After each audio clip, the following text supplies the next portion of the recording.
Portrait of a young woman at a north window, three-quarter view, seated upon a faded oxblood leather chair against the small pale cream papered wall of a cottage parlour. The subject is 24 years of age, her hair soft, dark honey brown, pinned plain in a low chignon at the nape, her clear grey eyes lifted in steady direct gaze towards a point 3/4 in front of her and a little above the painter's right shoulder. Her hands held composedly in her lap, fingers loosely linked, the left hand bearing no ring, the right hand bearing a small thin gold mourning band on the smallest finger. She wears a plain high-waisted, soft, pale blue muslin morning gown with short puff sleeves and a clean white lawn fichu folded at the throat, plain black wool stockings, plain black leather indoor slippers. The cold, pale blue October morning light falls upon her from a leaded north window at the painter's left, casting the soft, warm shadow of her chignon upon the pale cream papered wall behind her. At her right hand, upon a small mahogany side table, stands a small white china teacup, half drained, and a small cloth-bound Cowper's Task laid open at Book the Fifth, the spine slightly worn. Beneath the figure, in a plain cream wash, a single line in the painter's careful pencil, Miss Lavinia Carfax of Aldermere by the Ledge, taken in the autumn of the year of our Lord, 1818, by Mr. Selwyn Holcombe, Royal Academy student, upon the late Lady Ginevra Garforth, Dowager Duchess of Aldermere's Parish Commission of June 1815, the second of 4 such portraits completed in the autumn of 1818 in oil upon canvas, 26 inches by 20. The canvas is on the easel, the paint is wet, the figure is alive. The young woman in the faded oxblood leather chair is sitting motionless in steady country composure, her clear grey eyes upon the small fixed point above the painter's right shoulder, her hands held composedly in her lap, the fingers loosely linked as the painter has set them, the right hand bearing the small thin gold mourning band on the smallest finger that had been her late father's seal. The case clock on the parlour mantel struck the 11:15 in one soft, full-bodied note that travelled across the low-ceilinged room and was small at the closed kitchen door. The fire in the small grate was banked low. The cold, pale blue October light came in steady at the leaded north window and laid itself upon the figure in the chair and upon the small mahogany side table at her right hand and upon the small cloth-bound Cowper laid open at Book the Fifth. Miss Lavinia Carfax, 24, did not move. The painter dipped his brush, stepped forward, laid one careful stroke at the small thin gold mourning band, stepped back to consider it, and held the small steady silence of his trade. Mr. Selwyn Holcombe, 27, thin and sandy, with ink-stained fingers, and a plain dark blue painter's smock drawn over country dress, stepped back from the easel a second careful pace and considered the stroke and set the brush at the small wooden palette and took up a clean brush from the row at his left hand. He had been at his easel in Miss Carfax's parlour from 10 o'clock that Tuesday morning, and the sitting had gone steadily for an hour and a quarter in the small country quiet of the room. He had rented the small back room at the Aldermere Arms in the village from Michaelmas, and he brought the easel and the present canvas and a small box of working pigments down to the cottage on Tuesdays and Fridays from 10 to noon since the first Tuesday of October. The standing commission upon which he worked was the late Dowager Lady Ginevra Garforth's Parish Commission of June 1815. 10 portraits of village women of Aldermere by the Ledge, taken in oil upon canvas at 26 inches by 20, to be hung as a parish album in the South Gallery at Aldermere Park. He had completed 6 of the 10 before the late Dowager was taken from them of pneumonia in the March of 1816. 4 of the 10 had remained undone at her death, and the 4 canvases sized and stretched had stood in the back room at the Aldermere Arms through 1816 and 1817 and the spring and summer of 1818, until the new Duke had confirmed the Standing Commission at Michaelmas, and Mr. Holcombe had come down from London the Friday following to take up the 4 remaining portraits at the present autumn's leisure. The first of the 4, a portrait of old Mrs. Tregarthen at the South Lodge, had been completed at the close of September. Miss Lavinia Carfax was the second of the 4. Mr. Holcombe had begun her portrait on the first Tuesday of October, and there remained at the present, sitting the small careful work upon the hands, and upon the small thin gold mourning band, and upon the white lawn fichu, and the long careful finishing of the eyes, which work he would not undertake until the last sittings in the close of October. Miss Carfax sat Tuesdays and Fridays from 10 to noon. She had sat 8 sittings to him so far. She had not once altered her pose, nor broken her steady country composure in any of the 8. The arrangement was Mr. Underhill's at the Hall. The butler had brought to the painter at the Arms on his arrival the late dowager's careful list of parish names, and the painter had ridden out himself in the first week to call upon each of the 4 at her cottage, and to settle the hours of sitting. Miss Carfax had received him in her parlour on the Tuesday following Michaelmas, and had said, in the steady, low country voice that was the small, composed quiet of her use, that Tuesdays and Fridays from 10 to noon would do well for her, and the painter had set his easel where the north light fell upon the chair, and the sittings had been kept since. Miss Lavinia Carfax, 24, was the only surviving daughter of the late Reverend Walter Carfax, country curate of the parish of Aldermere by the Ledge, who had been taken from her of a fever in the July of 1815 in his 53rd year, and of the late Mrs. Eliza Carfax, née Trevelyan, who had been taken from her of a long quiet decline in the November of 1812, when Lavinia had been 18 years of age. She had had no brothers and no sisters. Her late father, at his death, had left her settled upon the parish charity fund of St. Chad's at the standing rate of £30 a year, payable in 4 quarterly portions by Reverend Whitlock, the vicar at the rectory, and the small cottage at the south end of the village, in which she had been bred from her 10th year, stood upon the Aldermere estate at the standing village rent of £4 a year, payable to Mr. Underhill at the Hall at Lady Day and Michaelmas in the proper country manner.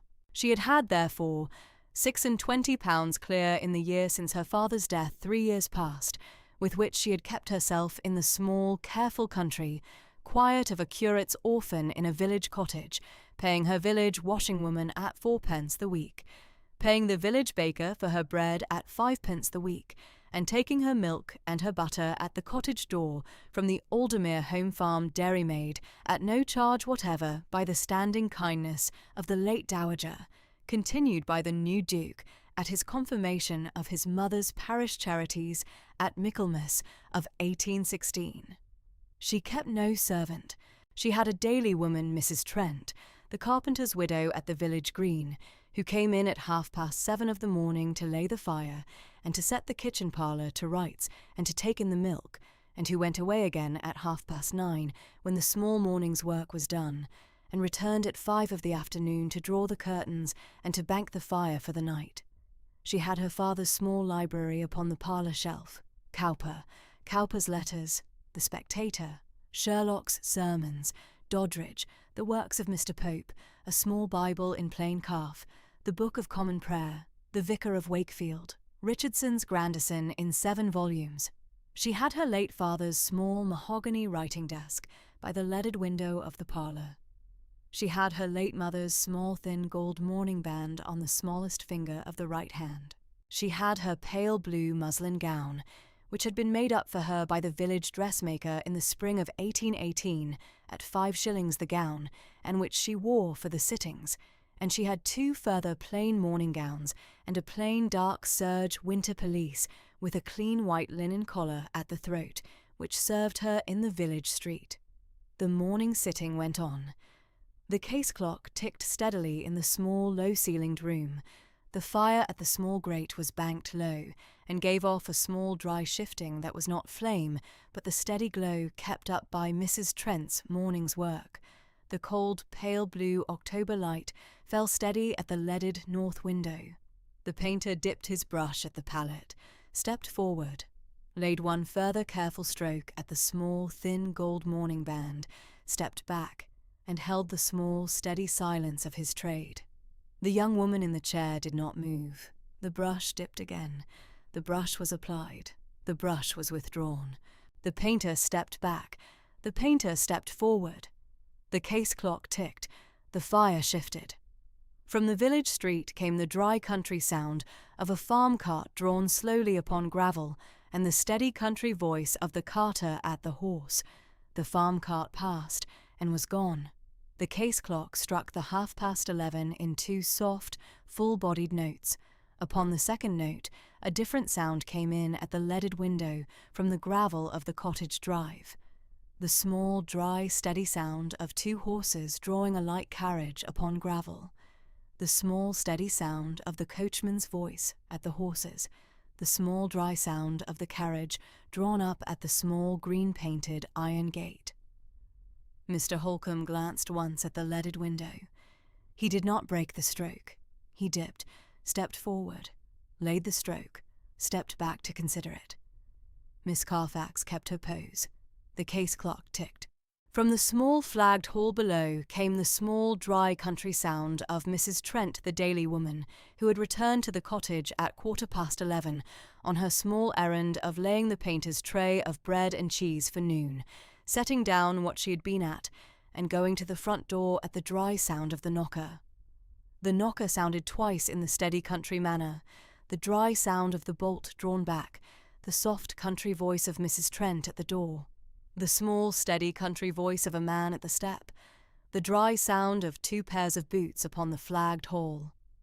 Mr. Holcombe dipped, stepped forward, laid one further stroke at the small, thin gold mourning band on the smallest finger of the right hand. He stepped back to consider it. He did not look towards the open parlour door. The case clock ticked. Miss Carfax did not move. Lord Casimir Garforth, 6th Duke of Aldermere, 35, tall and dark, with the firm Garforth jaw and a single streak of silver at the right temple and steady grey-green eyes that did not look away, in plain dark country riding dress and a plain dark green country greatcoat carried upon his left arm, stopped at the open parlour door of Miss Carfax's cottage at 11:30 of the morning of Tuesday the 6th of October, 1818, and did not enter, and did not speak. At his right shoulder, Mr. Allardyce, 52, thin and grey and scholarly in gold-rimmed spectacles and plain black superfine, the Aldermere family solicitor of 27 years' standing, halted a careful pace behind and to the right, and held the small steady silence in which he had been bred to the country business of an old solicitor at a duke's right hand. The painter was at his easel. The painter did not turn. The painter dipped, stepped forward, laid the stroke at the smallest finger, stepped back to consider it, dipped again. The young woman in the faded ox-blood leather chair did not move. Her clear grey eyes were upon the small fixed point, 3/4 in front of her, and a little above the painter's right shoulder, which point lay now, by the geometry of the open parlour door, 2 inches above and 3 inches to the left of the Duke's steady grey-green gaze. The cold, pale blue October light fell steady at the leaded north window. The case clock ticked. The fire shifted once in the small grate. The Duke held the door. He did not enter. He did not speak. He waited the small, careful country half-minute it took the painter to finish the stroke. At the close of the half-minute, Mr. Holcombe set the brush down upon the small wooden pallet, stepped back from the easel a second careful pace, and inclined steadily from the waist to the Duke at the parlour door. The Duke inclined steadily back. Miss Lavinia Carfax, who had kept her pose unmoved through the small dry sound of the carriage, and the small dry sound of the door, and the small dry sound of the boots upon the flagged hall, inclined her head a 1/4 inch only, the steady, small country inclination of a young woman of 24, who is at the present moment in the keeping of a Royal Academy student painter's brush, and has been so for an hour and a half, and was still again. The Duke's steady grey-green gaze rested upon her face. It rested a small, further half-minute. He had known the face at the open parlour door before he had crossed the threshold. He had asked her name once, 2 years and 2 months past, of an acquaintance at the Ledbury Assembly Rooms on the evening of Wednesday the 14th of August, 1816, having attended the August Assembly by the standing kindness of his sister, and had seen across the small country ballroom a young woman in white muslin sitting steadily at the wall with her hand quiet in her lap, and his acquaintance had not had the name to give, and the press of the assembly had taken him another way, and he had not seen the face again until the present moment. He inclined again to her, the second inclination steady and small. The painter inclined once more to him. The Duke spoke quietly into the small country quiet of the parlour.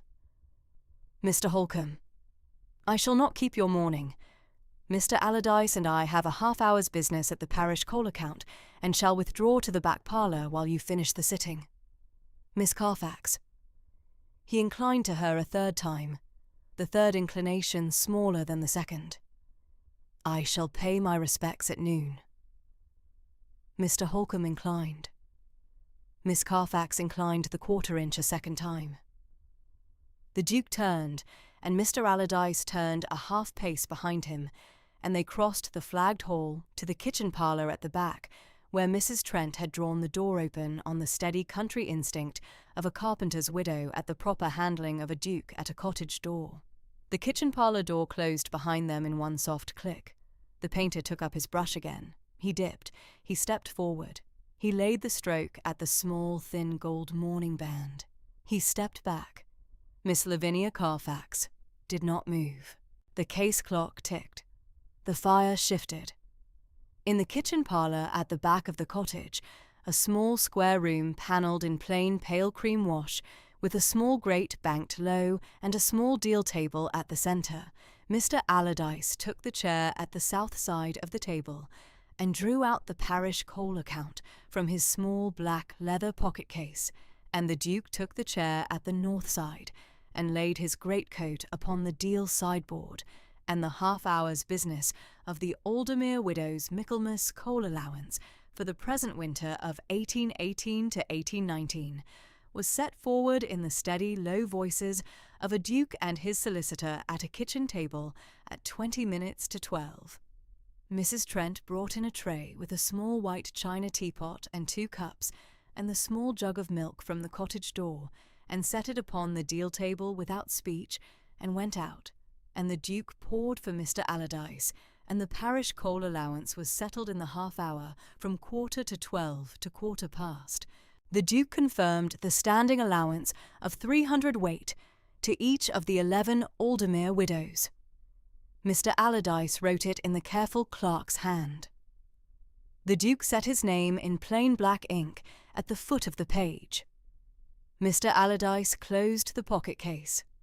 In the parlour, Mr. Holcombe, at his easel, finished the small, careful stroke at the small, thin gold mourning band upon the smallest finger of the right hand.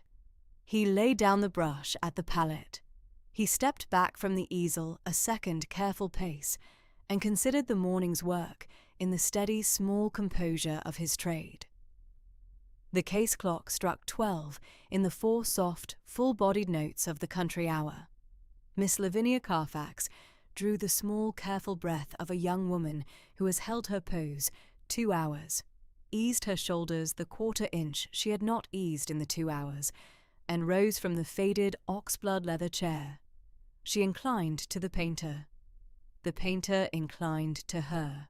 He took up the small linen cloth at the easel and began to wipe the brushes. From the kitchen parlour at the back, the small dry sound of 2 chairs put back at the deal table, and then the small dry sound of the door drawn back, and the Duke and Mr. Allardyce came through the small flagged hall to the open parlour door. The Duke paused at the open parlour door on his way out, and inclined to Miss Lavinia Carfax steadily from the waist. The inclination of a duke at the threshold of a country parlour at noon, and this inclination he held a careful small breath deeper than he had held the inclination upon his entering at 11:30. Mr. Allardyce, a careful half-pace at his right shoulder, inclined to Miss Carfax steadily and small in the country manner of his use. The Duke inclined to the painter. The painter inclined back. The Duke said, "Mr. Holcombe, Miss Carfax, good morning to you both." He turned.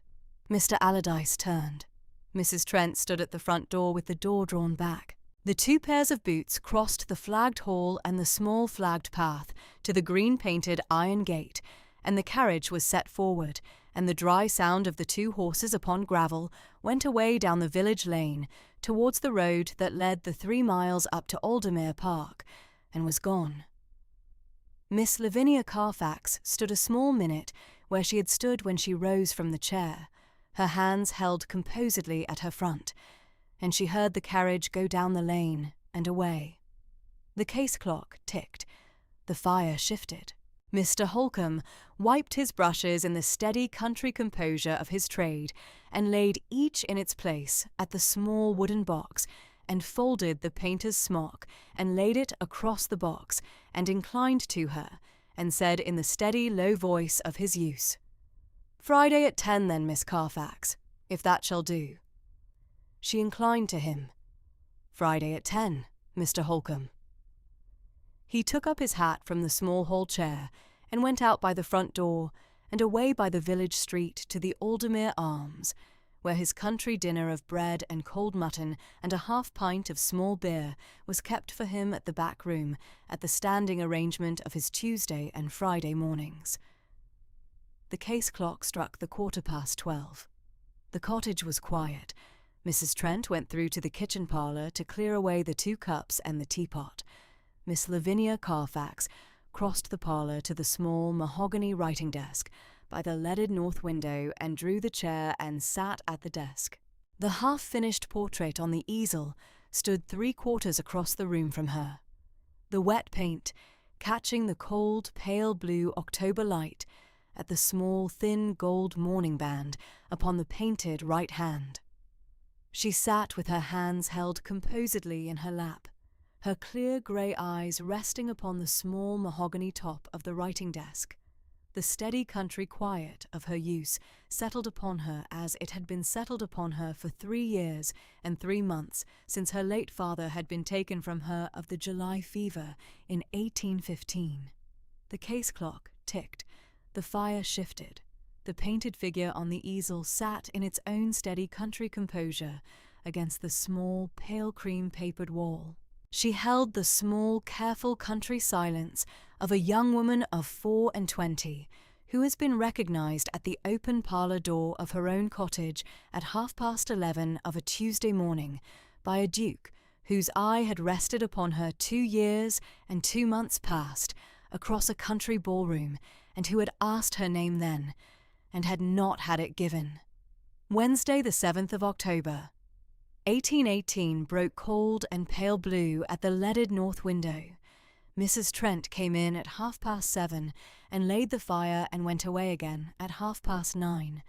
Lavinia wrote 2 careful country letters at the small mahogany writing desk through the morning. She took her dry country dinner at 12:30, and at 1 she took up Cowper at Book the 5th and read steadily for an hour and a half. She laid the book at the small mahogany side table at the 2:30 and crossed to the leaded window and looked out at the small pale blue October afternoon. At the 2:45, the small dry steady sound of 2 horses drawing a light carriage upon gravel came in at the leaded window. The carriage was drawn up at the small green-painted iron gate. A single pair of boots upon the small flagged path. The knocker sounded twice. Mrs. Trent went to the front door, the dry sound of the bolt drawn back, the small steady country voice of a man at the step, the dry sound of 1 pair of boots upon the flagged hall. Lavinia turned from the window and crossed to the small open parlour door. The Duke stood upon the small flag step in plain dark country dress. his plain dark green greatcoat carried upon his left arm, his hat in his right hand, a small leather pocket case beneath the elbow of the left. "Your Grace," said Lavinia in the steady, low country voice of her use, and inclined the small, careful inclination of a young woman of 24 at her own parlour door at 3 of the afternoon to a duke.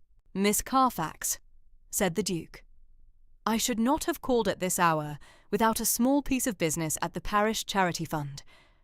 Mr. Underhill finds the Aldermere Widows' Michaelmas allowance papers stand at 3 signatures yet to be taken, the trustees at the rectory, the trustees at the South Lodge, and yours, as the daughter of the late Reverend Walter Carfax.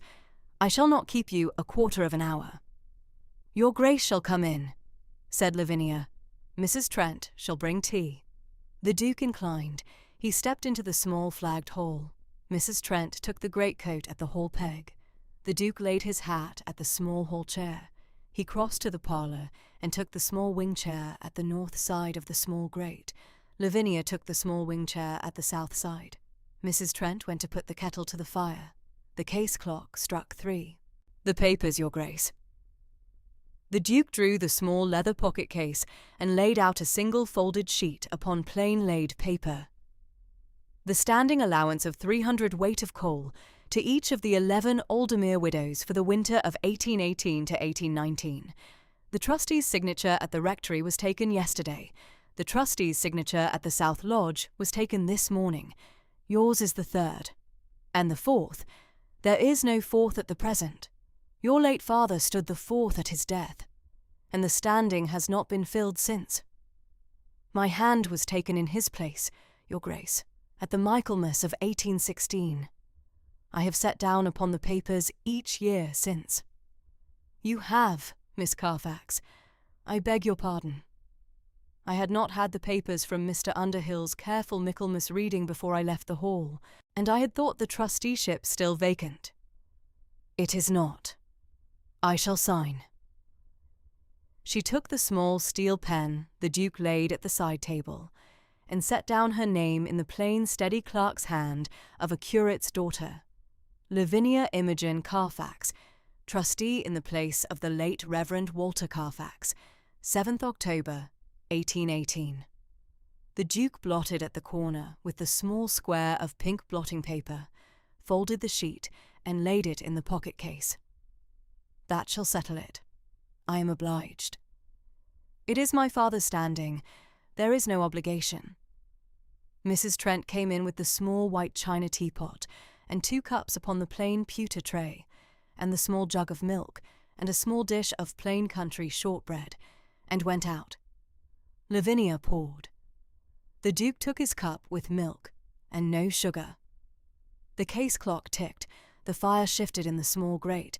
"Miss Carfax," said the Duke, after the careful country half-minute in which the first cup is taken, "I shall venture a small piece of acquaintance. I had seen your face once before yesterday, 2 years and 2 months past, the August Assembly at the Ledbury Rooms in 1816. You were sitting at the wall in white muslin and your hand was quiet in your lap. I asked an acquaintance your name. He had it not. The press of the Assembly took me another way." "I remember the Assembly. My godfather's cousin, Mrs. Latimer of Ludlow, took me up for the August week. I sat the wall. I did not dance. I was 23 and a year in mourning for my father." "You did not dance the whole evening?" "I was asked twice. I declined twice in the steady country manner. I had not danced since my mother's death in 1812, and I have not danced since. It was your face I saw. Then, Your Grace is kind to say so. I am not kind. I am steady at a face I have seen." The case clock struck the 3:15. The fire shifted. "My late mother's parish commission. You have sat 8 sittings to Mr. Holcombe?" "8, Your Grace. The portrait is 2/3 done. The long, careful finishing of the eyes shall be the last sittings in the close of October." "Your late father's curacy at Aldermere. I should know the dates." "He came down at Michaelmas of 1796, in his 33rd year. He stood the curacy under Reverend Hardcastle until 1804, and under Reverend Whitlock from 1804 to his death in July 1815, 29 years. He was a steady country curate. He preached the second sermon at St. Chad's at 3 of the afternoon every Sunday, but the 4 Sundays of his summer holiday. He kept the parish charity fund accounts from 1809 to his death. He had not a great deal to say of himself. Your mother, the second daughter of Captain Trevelyan of Trefeny in Cornwall, who was lost at sea in the year of my birth.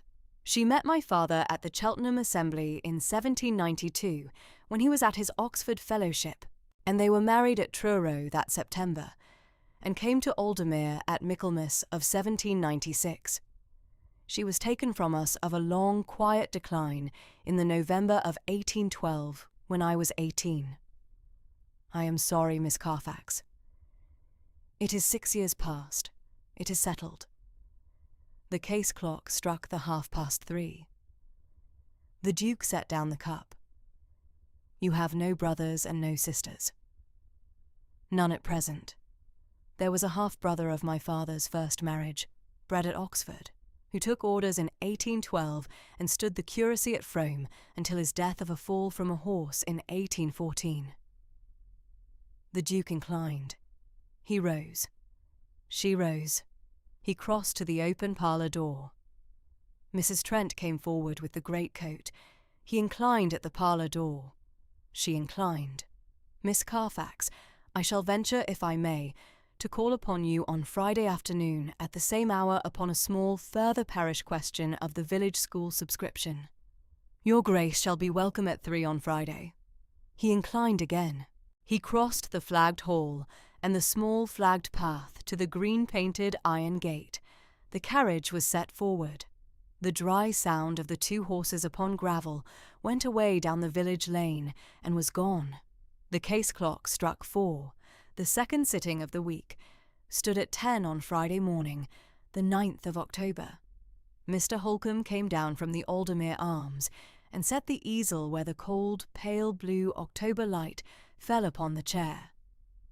Lavinia, in the plain, pale blue muslin gown, took the chair at 5 minutes to 10, and was set in the pose at 10, the clear grey eyes upon the small fixed point 3/4 in front of her and a little above the painter's right shoulder, the hands held composedly in the lap. The painter dipped, stepped forward, laid the stroke, stepped back. The case clock ticked. The sitting went steadily for the hour in the small country quiet of the room. At 11 the small dry steady sound of the 2 horses came in at the leaded window. The carriage was drawn up at the gate. The single pair of boots upon the small flagged path. The knocker sounded twice. Mrs. Trent went to the front door. The dry sound of the bolt. The small steady country voice of the Duke. Casimir stepped into the small flagged hall. He laid the greatcoat at the hall peg himself. He laid the hat at the small hall chair. He crossed to the open parlour door. He stopped at the threshold and did not enter. The painter glanced up but did not break the stroke. Lavinia kept her pose. The Duke inclined the small, steady country inclination of a duke at a painter's threshold. The painter inclined back. The Duke crossed the small parlour and took the small wing chair at the south side of the grate, where he was out of the painter's light, and where his face was steady at 3/4 angle to the half-finished portrait at the easel. He laid his hands one upon the other, upon the right knee. He held the small, careful country silence. He stayed the half-hour. He did not speak. He did not move. He watched the painter dip and step forward and lay the stroke and step back. He watched the young woman in the chair sit motionless, her clear grey eyes upon the small fixed point that was now, by the geometry of his chair, 2 inches above and 4 inches to the left of his own face. He watched the cold, pale blue October light fall steady at the leaded north window upon the painted right hand, bearing the small, thin, gold mourning band. The case clock struck the 11:30. He rose. He inclined to the painter. The painter inclined. He inclined to Lavinia, who inclined the quarter-inch. Mrs. Trent came forward with the greatcoat. He went out. The carriage was set forward and was gone. The sitting went on until noon. The painter laid down the brush. Lavinia rose. The painter wiped the brushes and inclined and said, "Tuesday at 10 then, Miss Carfax." She inclined, "Tuesday at 10, Mr. Holcomb." He took up his hat and went away by the village street to the Aldermere Arms. At the 2:45 of the same Friday afternoon, the small, dry, steady sound of 2 horses came in a second time at the leaded window. Lavinia rose from the parlour chair and crossed to the open parlour door. The Duke was at the small flagged step. He inclined. She inclined. Mrs. Trent took the greatcoat. The Duke laid the hat at the small hall chair. He crossed to the parlour and took the wing chair at the north side of the grate. Lavinia took the south. Mrs. Trent went to put the kettle to the fire. The case clock struck 3. "Your Grace shall take tea." "I shall, Miss Carfax. I am obliged. I shall venture this afternoon, if it shall not weary you, the small, careful country acquaintance of your late father's curacy, which I had not the steady knowledge of in 1796, nor at any later time, being then 10 years old at Eton, and having come down to the Hall at Christmas and at the summer-long vacation only. My late father took his Sunday duty at St. Chad's. I had seen Reverend Hardcastle and Reverend Whitlock in the pulpit, and I had seen your father at the second sermon at 3 of the afternoon, a careful number of Sundays in the Christmas and summer weeks, but I had not had the acquaintance. My father was a steady country curate. He had little to say of himself. He preached on patience and on humility, and on the steady country quiet of the parish. He kept the parish charity fund accounts from 1809 to his death. He visited the parish on Tuesdays and Fridays. He kept Cowper at the parlour shelf, and read Cowper at the small fire of an evening at 7:30 for the half-hour before prayers. Cowper's task? Cowper's task and Cowper's letters.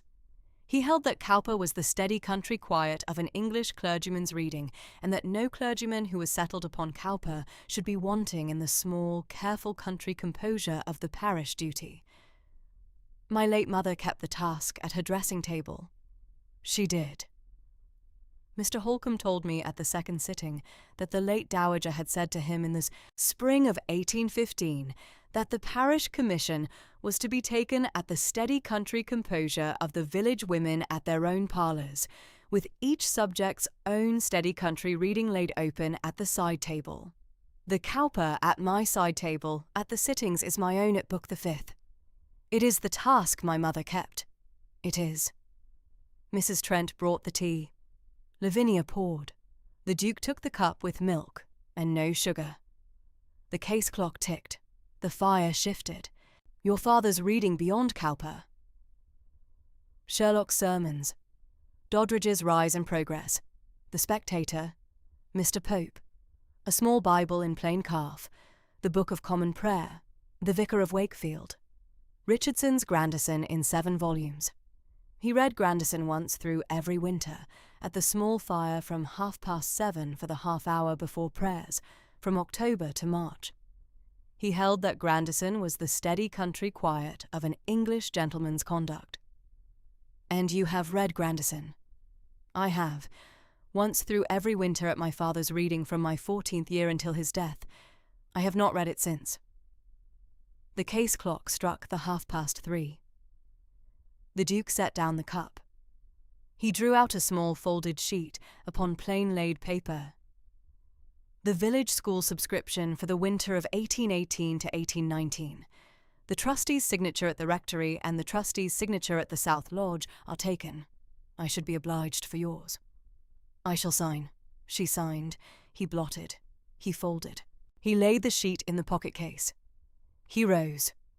She rose. He inclined. She inclined. He crossed to the open parlour door. Mrs. Trent came forward with the greatcoat. He inclined at the parlour door. She inclined. He crossed the flagged hall and the small flagged path to the green-painted iron gate. The carriage was set forward. The dry sound of the two horses upon gravel went away down the village lane and was gone. The case clock struck 4. Sunday the 11th of October at 10:30, the bells of St. Chad's rang the parish to the 11 o'clock service in the steady country manner.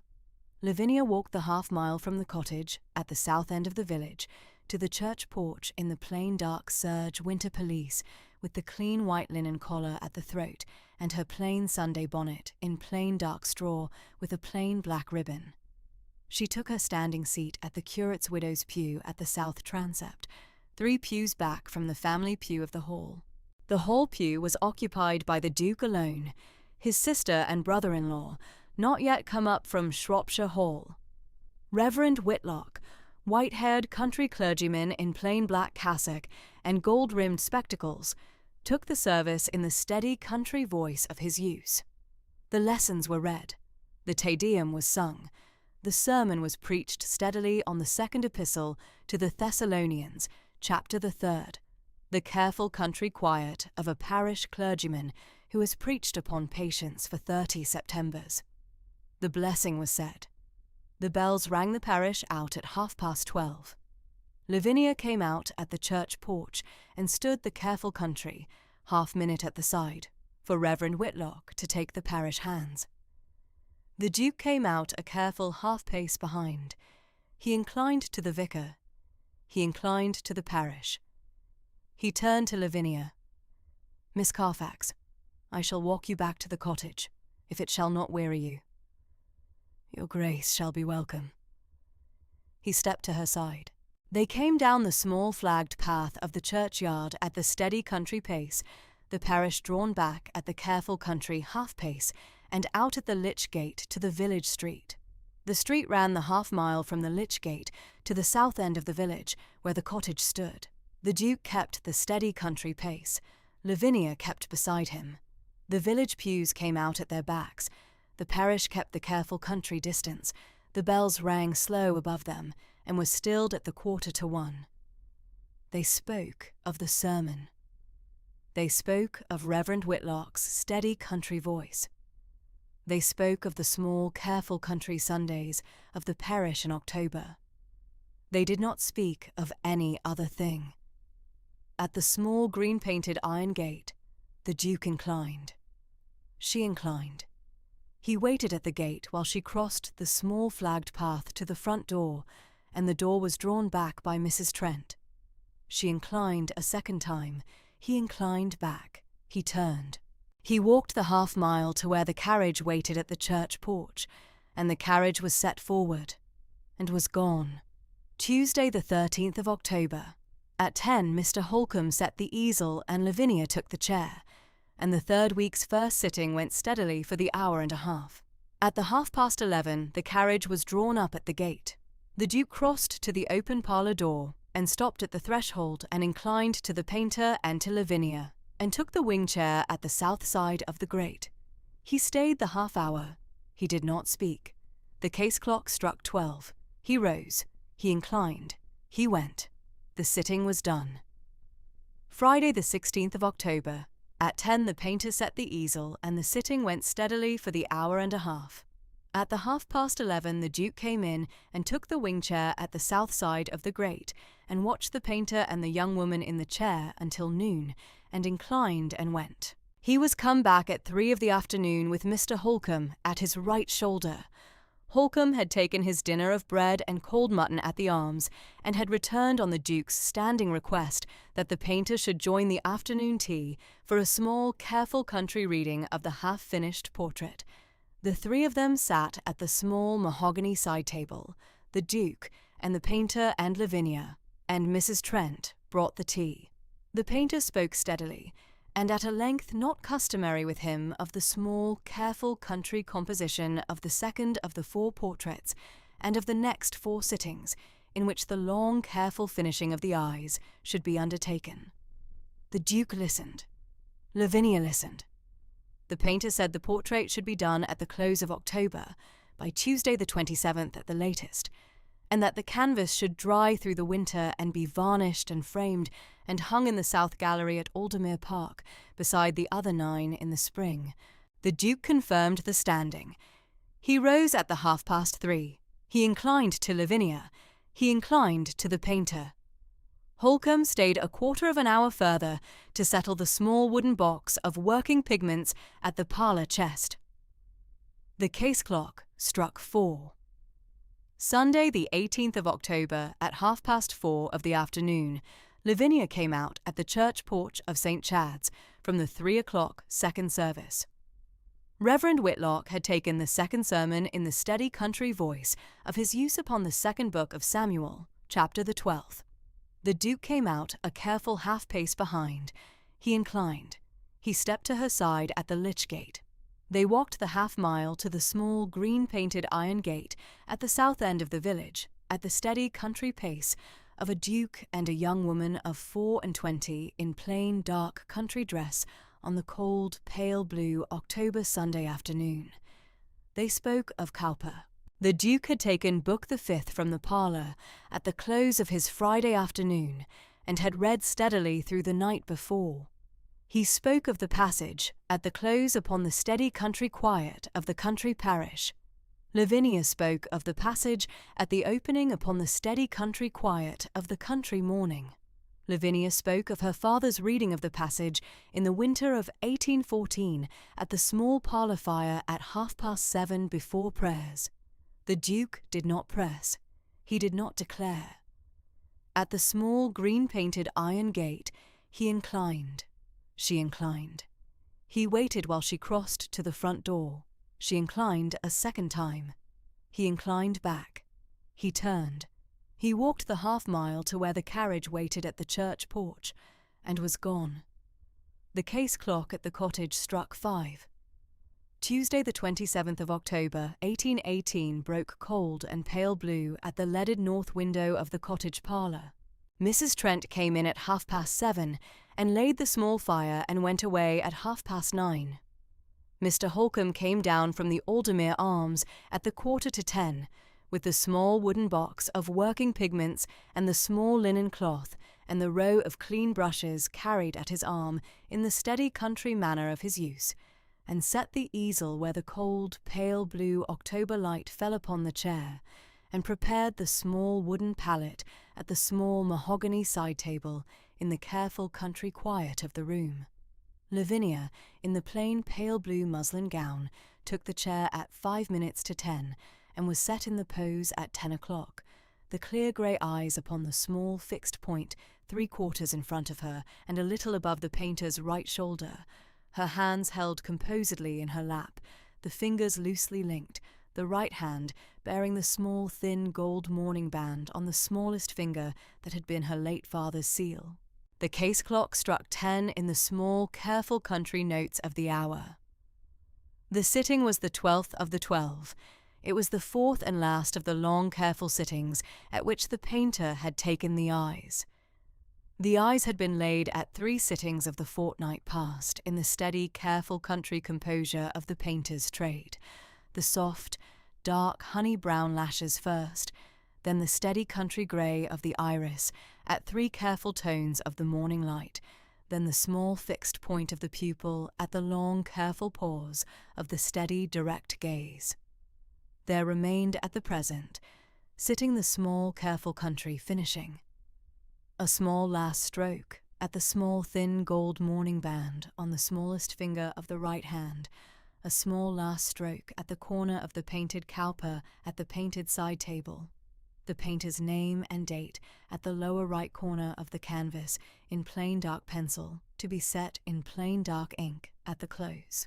At the 11:15, the small, dry, steady sound of 2 horses drawing a light carriage upon gravel came in at the leaded north window.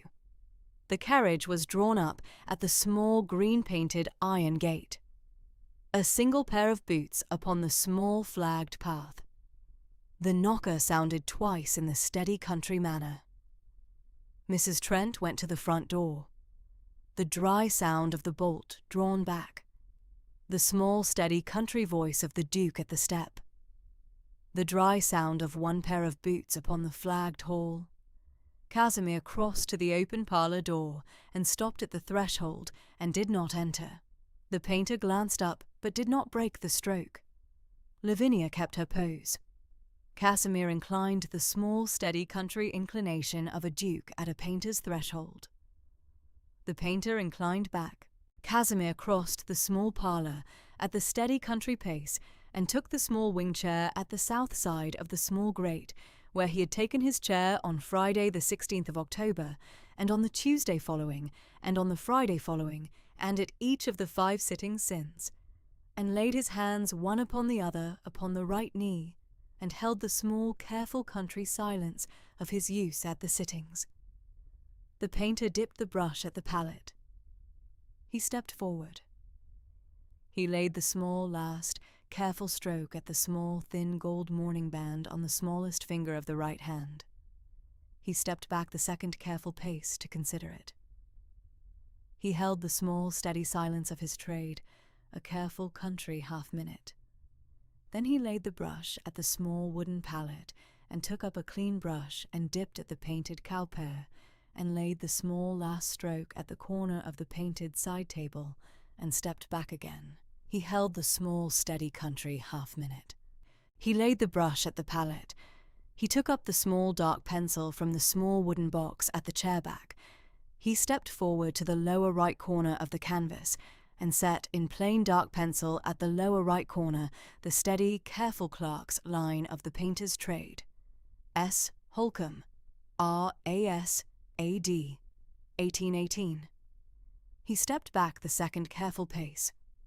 He laid the pencil at the small wooden box. The case clock struck the quarter to noon. Mr. Holcomb inclined steadily from the waist to Lavinia at the chair, and to the Duke at the south wing chair, and held the small, careful country half-second of the standing of the finish. He spoke in the steady, low voice of his use. "Miss Carfax, the portrait is finished. I shall close the canvas at the close of the present morning.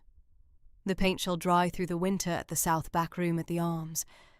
At the close of February I shall lay the first varnish, and at the close of March the second, and the portrait shall be framed at the village carpenter's in plain black country wood, with a small, careful gilt inner edge at the standing arrangement of the late Dowager's commission, and shall be hung in the South Gallery at Aldermere Park, beside the other 9 in the spring at his Grace's standing instruction."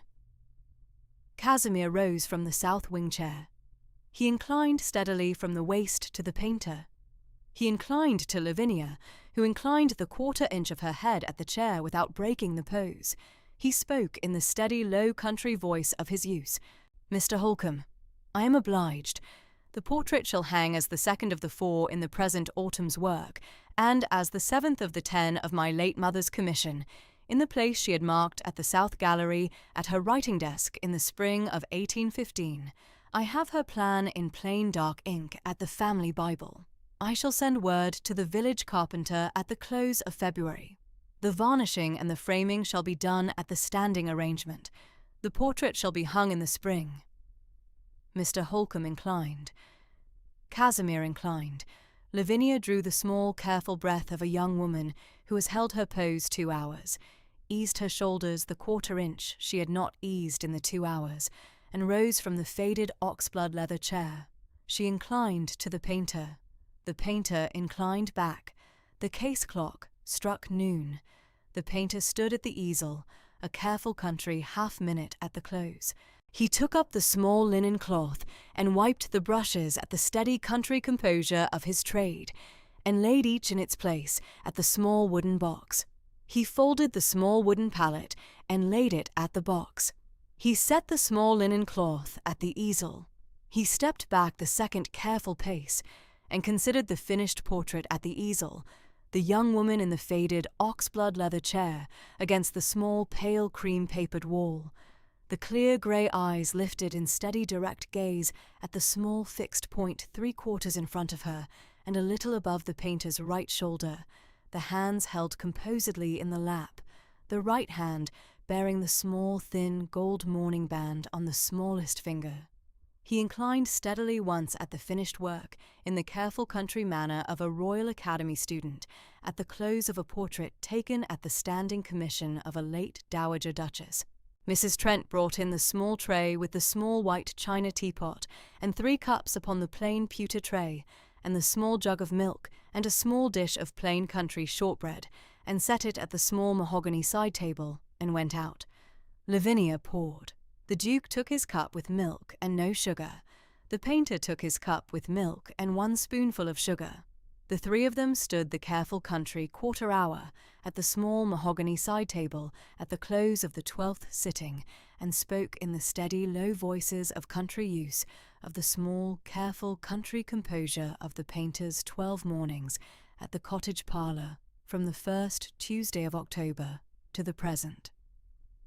The painter took his leave at the 12:15. He took his hat from the small hall chair and inclined at the open parlour door, and went out by the front door and away by the village street to the Aldermere Arms. The Duke stayed the further quarter hour at the small wing chair at the south side of the grate. He looked at the finished portrait at the easel, a careful country half-minute. He inclined to Lavinia. He took his leave at the 12:30. Wednesday, the 28th of October, at 4:30 of the afternoon, the small, dry, steady sound of 2 horses came, in a careful 3rd time, at the leaded window. Lavinia rose from the parlour chair. Mr. Underhill, 66, white-haired in plain black butler's coat, his careful country face set steady, had come down from the hall on the standing instruction of the Duke with the family travelling chaise at the small green-painted iron gate to take Lavinia up to the hall for the small country dinner at 6 at the standing Wednesday arrangement his Grace had laid in the South Library that previous Saturday afternoon at the close of the painter's tea. Miss Carfax, the travelling chaise shall set down at the great front door at the 5:15. His Grace shall receive you at the great hall. Mrs. Sangster, the housekeeper, shall sit at the South Library through the small country dinner at the careful country arrangement. Mr. Underhill, I am obliged. I shall be ready at the 5:15. Lavinia was ready at the 5:15 at the plain dark serge winter pelisse with the clean white linen collar at the throat. The travelling chaise was drawn up at the small green-painted iron gate. Mr. Underhill held the small step. Lavinia took the seat. The chaise was set forward. The 3 miles to the hall were taken at the steady country pace of a winter afternoon. At the great front door of Aldermere Park, at the 5:15, Mr. Underhill handed Lavinia down. The great door was drawn back. Mrs. Sangster, 8 and 50, iron grey hair beneath the plain linen cap, plain bombazine, the great house's keys at her hip on a small steel chatelaine, stood at the steady country pace within the great hall and inclined steadily from the waist. Miss Carfax, welcome to Aldermere Park. Mrs. Threadgill at the kitchen has the small country dinner set for the 5:45. His Grace is in the South Library. Casimir came out at the South Library door at the steady country pace and inclined. Lavinia inclined. He led her through the south corridor to the South Library, where the small fire was set steady at the great south grate, and the dinner table was laid at the small mahogany table at the leaded southeast window for 2. Plain country china, plain steel forks, plain linen napkins. Mrs. Sangster came in at the small wing chair at the leaded southeast window with her sewing in her lap, the small, clean, white linen cap, careful at her parting, the careful country chaperone at the steady country pace of his Grace's standing instruction. Mrs. Threadgill, 54, soft grey-brown hair beneath the linen cap, warm, pale eyes, plain blue print cotton with apron, brought up the small tray of soup at the 5:45 and inclined and went away below stairs. The dinner went steadily through the hour and a half. Soup, a small dish of trout from the hall's south stream, cold ham and cold tongue, a plain country apple pudding, a small white china teapot at the close. Mrs. Sangster's needle moved steadily at the wing chair. The case clock at the chimney-piece struck the hour and the half-hour. They spoke of the parish coal allowance and of Cowper, and of the late dowager's plan at the South Gallery, and of the springs varnishing and framing. They spoke of Lavinia's late father's small, careful country library at the parlour shelf, and of the steady country reading of Grandison through the winter at the small fire from 7:30 for the half-hour before prayers. They spoke of the Aldermere widow's Michaelmas allowance, and of the village school subscription, and of the small, careful country business of the parish charity fund. At 8, Mr. Underhill came in at the south library door. "Your Grace, the travelling chaise stands at the great front door." Casimir rose. Lavinia rose. Mrs. Sangster set down the sewing and rose and inclined. The three of them crossed the south corridor to the great hall. Mr. Underhill handed Lavinia into the chaise. The chaise was set forward. The 3 miles down to the village were taken at the steady country pace of a winter evening. Mrs. Trent had drawn the small parlour curtains and banked the fire. The case clock struck the 9:15. Through the 4 Wednesdays of November, the small country dinner at the hall was kept at the standing arrangement of the 5:45. Mr. Underhill at the great door, Mrs. Sangster at the wing chair, Mrs. Threadgill at the small, careful country dressing below stairs. The travelling chaise down at the 9:15. Wednesday the 18th of November, at the 3:15 of the afternoon. The small, dry, steady sound of 2 horses drawing a family travelling chaise came in at the great south gate of Aldermere Park. Mr. Underhill at the great front door drew the door back. Lady Henrietta Pollexfen, 38, dark hair like her brother's beneath a plain dark winter bonnet, kind hazel eyes in a plain dark country pelisse with a clean white linen collar at the throat, came up the great steps at her husband's right shoulder. Sir Mortlake Pollexfen, 44, stout country gentleman, soft brown hair, careful at the parting, in a plain dark green country coat, inclined to Mr. Underhill at the great door. Casimir came out at the south library door at the steady country pace. He inclined to his sister. She inclined back. She crossed to him in 3 steady country paces and took him by the right hand and held it the small, careful country half-minute. "Casimir, the autumn quarter shall do us very well. Aldermere is steady. Henrietta, you shall find a small country addition to the Wednesday dinner this evening. Miss Lavinia Carfax of the village comes up at the standing arrangement. The curate's orphan, your late mother's parish portrait subject. The same. I should be obliged for your steady country measure of her at the dinner. Casimir, I shall take her at my own measure. I shall not press." The Wednesday dinner was kept that evening at the careful country arrangement of the 5:45. Mr. Underhill at the great door, Mrs. Sangster at the wing chair, Mrs. Threadgill at the small, careful country dressing below stairs, the 4 at the table, Casimir, Henrietta, Sir Mortlake, Lavinia. Henrietta took her measure of Lavinia steadily through the soup and the trout and the cold ham. She watched the steady country composure of the young woman at her brother's right hand. She watched the small, careful country quiet of the speech. She watched the clear grey eyes lifted steadily at the table talk and lowered steadily at the napkin between. At the apple pudding, she inclined the small, careful country inclination across the table and said in her steady country voice the small composed sentence she had measured at the soup. "Miss Carfax, I am most heartily glad of your acquaintance. I shall call upon you at the cottage on Friday afternoon at 3, if it shall do.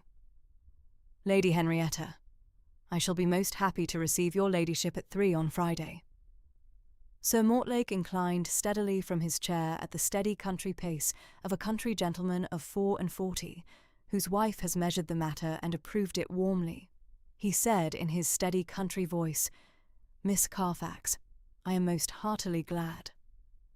Henrietta called upon Lavinia at the cottage on Friday the 20th of November at 3 of the afternoon in the family travelling chaise. Mrs. Trent took her pelisse at the hall peg. She crossed to the parlour and took the small wing chair at the north side of the grate, and Lavinia took the south. Mrs. Trent brought the small white china teapot and 2 cups upon the plain pewter tray, and the small jug of milk, and a small dish of plain country shortbread, and went out. Lavinia poured. Henrietta took her cup with milk and no sugar. The case clock ticked. The fire shifted at the small grate. Henrietta spoke in the steady country voice of her use of her late mother, the Dowager Lady Ginevra's careful country plan of the Parish Portrait Commission of June 1815, and of the steady country measure of the late Dowager at the Village Women of Aldermere. She spoke of her own married country, quiet at Shropshire Hall, 6 miles south, at her husband Sir Mortlake's country acres at the Ledbury Road. She spoke of her own 3 children, 2 boys at Eton in the present, Michaelmas Half, and a girl of 7 at the schoolroom at Shropshire Hall. She spoke of the careful country composure of her brother Casimir at the standing of the Duke since their father's death in October 1814. Lavinia spoke steadily of her late father's curacy and of Cowper at Book the Fifth. The careful country hour went steadily at the small mahogany side table. Henrietta took her leave at the 4:45. She inclined at the open parlour door. Lavinia inclined. Henrietta crossed the flagged hall and the small flagged path to the green-painted iron gate. The chaise was set forward.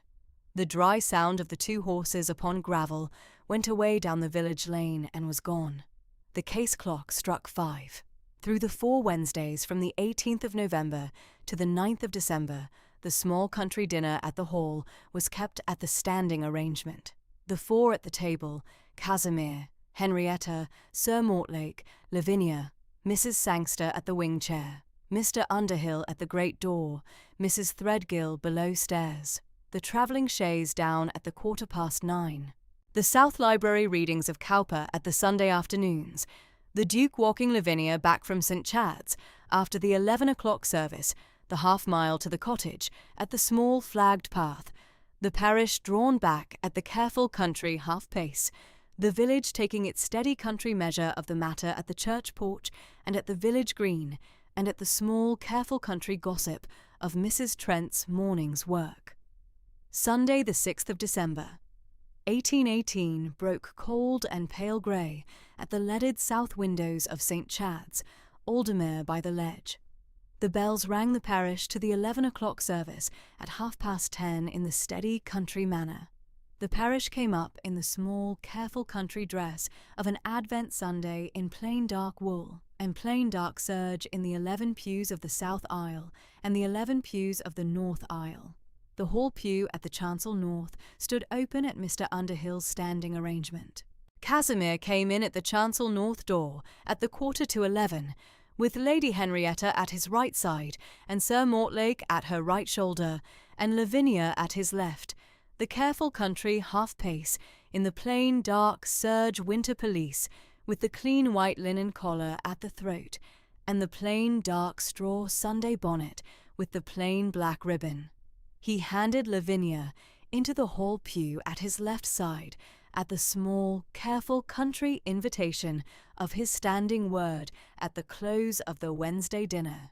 The parish took its measure at the 11 pews. The parish kept the careful country quiet. Reverend Whitlock, 56, white-haired country clergyman in plain black cassock and gold-rimmed spectacles, took the service in the steady country voice of his use. The lessons were read. The Te Deum was sung. The sermon was preached steadily upon the second epistle to the Thessalonians, chapter the 3rd, verse the 5th. And the Lord direct your hearts into the love of God, and into the patient waiting for Christ. In the careful country, quiet of the 30 Septembers of his pulpit, he preached steadily upon the small, careful country quiet of patience at 12 minutes of the careful country pulpit, and upon the steady country composure of the small, careful country, waiting upon the Lord. The parish kept the steady country quiet through the 12 minutes at the 11 pews of the south aisle, and the 11 pews of the north aisle. Lavinia kept the steady country composure at the hall pew, at her hands held composedly in her lap. Casimir kept his steady grey-green gaze at the pulpit, at the careful country pace of his use. The blessing was said. The bells rang the parish out at 12:30.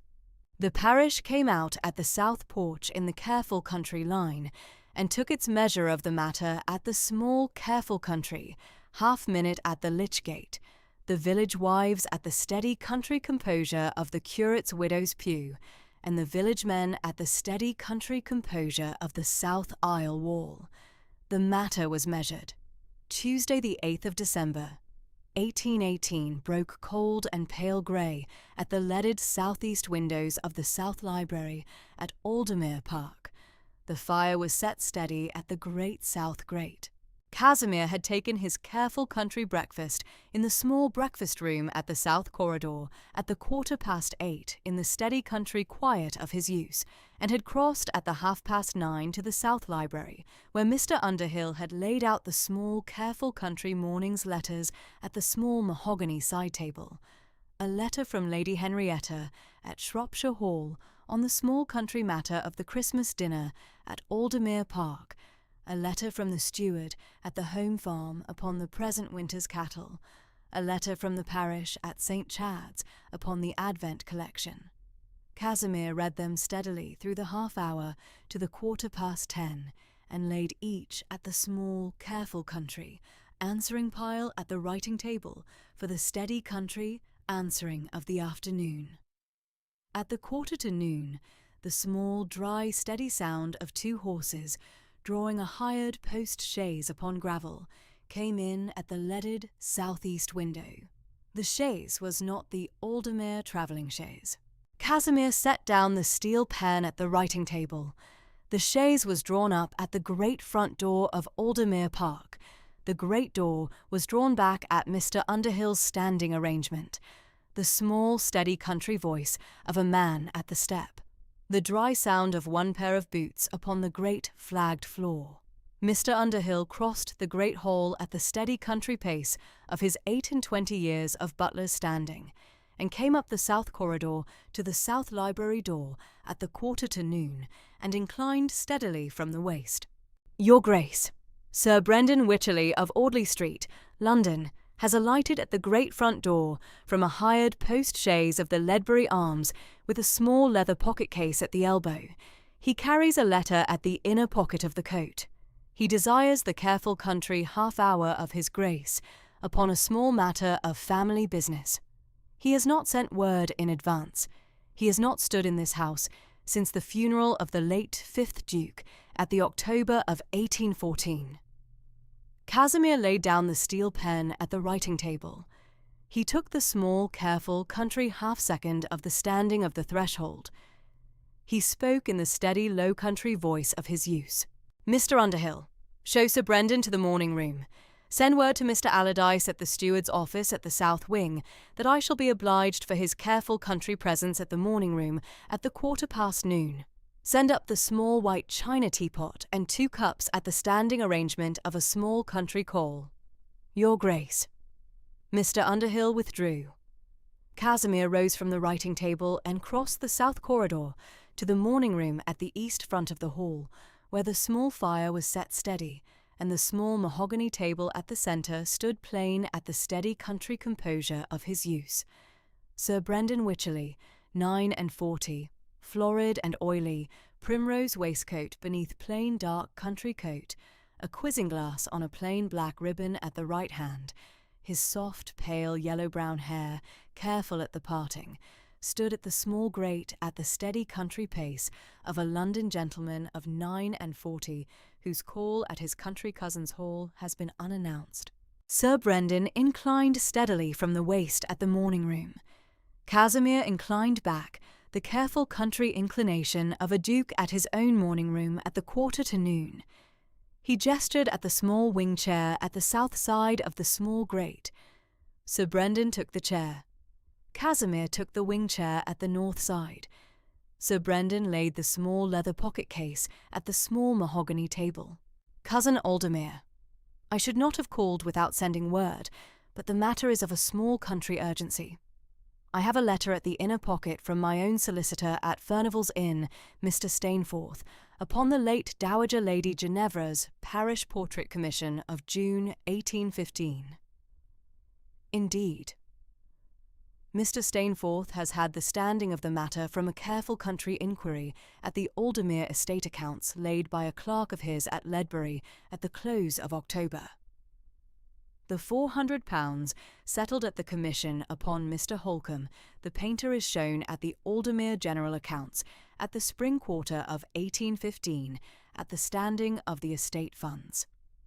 The opinion of Mr. Stainforth is that the £400 ought properly to have been drawn from the late Dowager's own settled portion, and not from the standing of the estate, and that the commission, as drawn from estate funds, is therefore invalid at the law of trust, and that the 4 unfinished portraits ought to be voided and the painter's fees returned to the estate.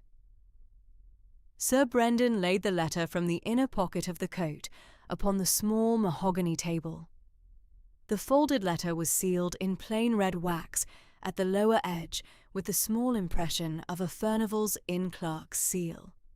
He laid his right hand upon the letter at the steady country pace of a London gentleman of 49, with a small piece of business in hand.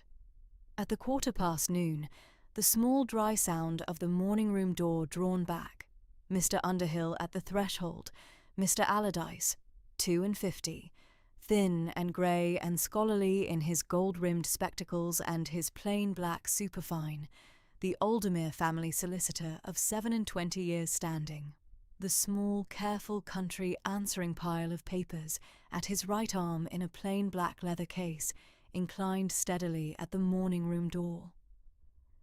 Your Grace, Sir Brendan. Sir Brendan inclined the small, careful country inclination.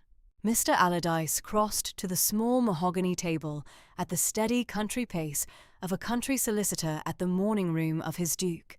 He took the small chair at the east side of the table. He laid the small black leather case at the table. He opened it. He drew out a single folded sheet upon plain laid paper. The sheet bore the small, careful clerk's hand of his own use at the steady country composure of the 27 years of his standing. Casimir inclined to Mr. Allardyce. Mr. Allardyce, Sir Brendan has laid before me a letter from his solicitor, Mr. Stainforth of Furnival's Inn, upon the standing of my late mother's Parish Portrait Commission of June to 1815. The letter holds the £400 settled upon the painter at the commission was drawn from the estate funds and not from the late Dowager's own portion. I should be obliged for your careful country reading of the late Dowager's settled funds account upon the matter. Your Grace, I have the account here. I had drawn the standing of the late Dowager's portion at the steady country composure of my office at the close of the autumn quarter, in the careful country anticipation of her ladyship's anniversary at the spring. Mr. Allardyce drew the steel-rimmed spectacles careful at the bridge of the nose. He read aloud in the dry, scholarly country voice of his use at the steady country composure of his trade. The settled funds account of the late Lady Ginevra Garforth, Dowager Duchess of Aldermere, deceased March 1816. The said Lady Ginevra Garforth, third daughter of the late Earl of Carrick of County Carrick in the Kingdom of Ireland, at her marriage to the late 5th Duke of Aldermere upon the 12th of April 1788, brought with her a settled widow's portion of £8,000 4% in the Bank of England, settled at the marriage upon her sole separate use and to the heirs of her body in such proportions as she should appoint. The said portion stood at her death at £8,000 4% in the Bank of England. The said Lady Ginevra Garforth, in the spring of 1815, drew at her sole separate use the sum of £400 sterling from the said portion at the entry of the 2nd of June 1815 upon the Parish Portrait Commission to Mr. Selwyn Holcombe, Royal Academy student, of 10 portraits of village women of Aldermere by the Ledge. The sum was paid in 2 instalments of £200 sterling at the spring quarter of 1815 and the spring quarter of 1816. The sum was drawn from her ladyship's own portion. The sum was not drawn from the estate funds at any point. Mr. Allardyce laid the sheet at the small mahogany table. He drew the steel-rimmed spectacles careful at the bridge of the nose. He inclined steadily at Sir Brendan. Sir Brendan, the £400 of the parish portrait commission was drawn from her ladyship's own settled widow's portion of £8,000, set apart at her marriage in 1788 upon her sole separate use. The sum did not pass through the estate accounts at any quarter. The entry at the Aldermere General Accounts upon which Mr. Stainforth has drawn the inquiry is the small careful clerk's note of the late Dowager's instruction at the spring of 1815 that the sum was drawn from her own portion. There is no claim upon the estate. There is no irregularity at the trust. The 4 unfinished portraits stand at her ladyship's standing instruction. The painter's fees are properly paid. Sir Brendan held the small, careful country half-second of the standing of the threshold. He blustered. Cousin Aldermere. The clerk's note at Ledbury is in a hand I do not know. The Furnival's Inn opinion stands at the careful country reading of the entry at the general accounts. The matter is one for a court. I shall not be put down at a country solicitor's reading. Mr. Stainforth has held that the late Dowager's instruction at the small spring quarter clerk's note is not a sufficient settlement at the law of trust, and that the standing of the £400 at the general accounts shall require a careful country chancery hearing at the spring term, and that the painter's fees of the 6 completed and the 4 unfinished shall be examined at the careful country pace of the proper chancery officer. Mr. Allardyce inclined steadily at Sir Brendan in the dry, scholarly country composure of his use. Sir Brendan, the clerk at Ledbury is Mr. Petrie, of 27 years' standing at the Aldermere accounts. The entry at the spring of 1815 stands in his hand, and refers at her ladyship's own careful country instruction to her own portion. The £400 passed at no quarter through the general accounts.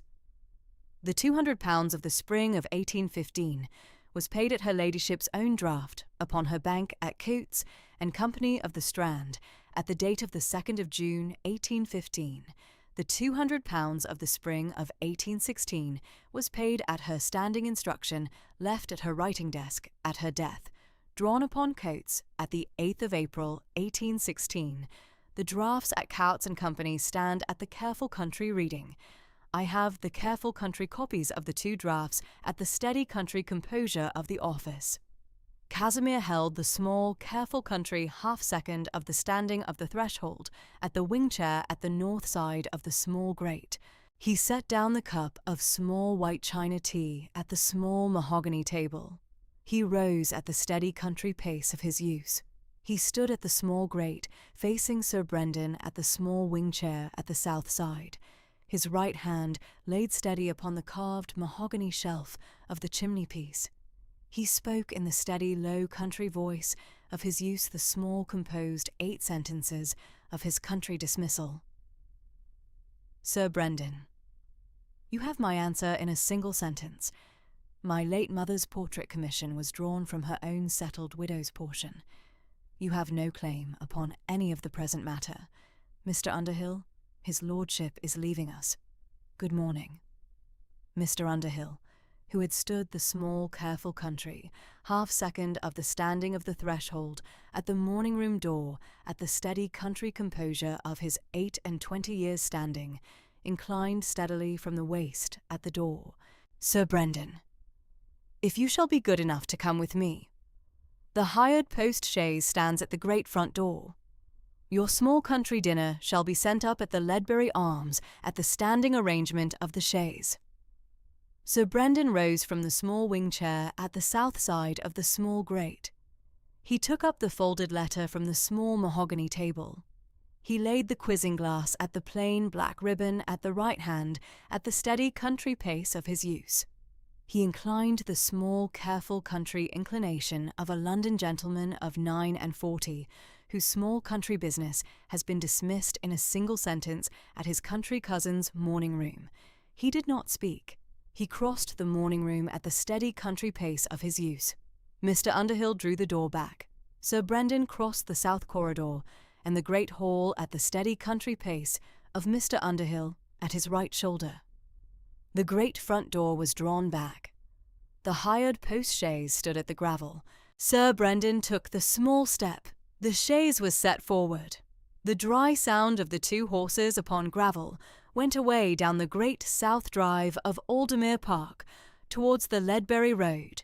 He took the post-chaise back to the Ledbury Arms at the close of the afternoon, and lay there the careful country Tuesday evening, and took the London coach by way of Worcester at the 8 of the morning of Wednesday the 9th of December, and was gone.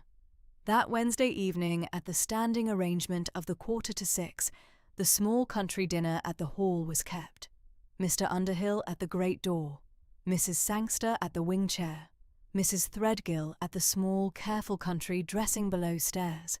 The four at the table, Casimir, Henrietta, Sir Mortlake, Lavinia.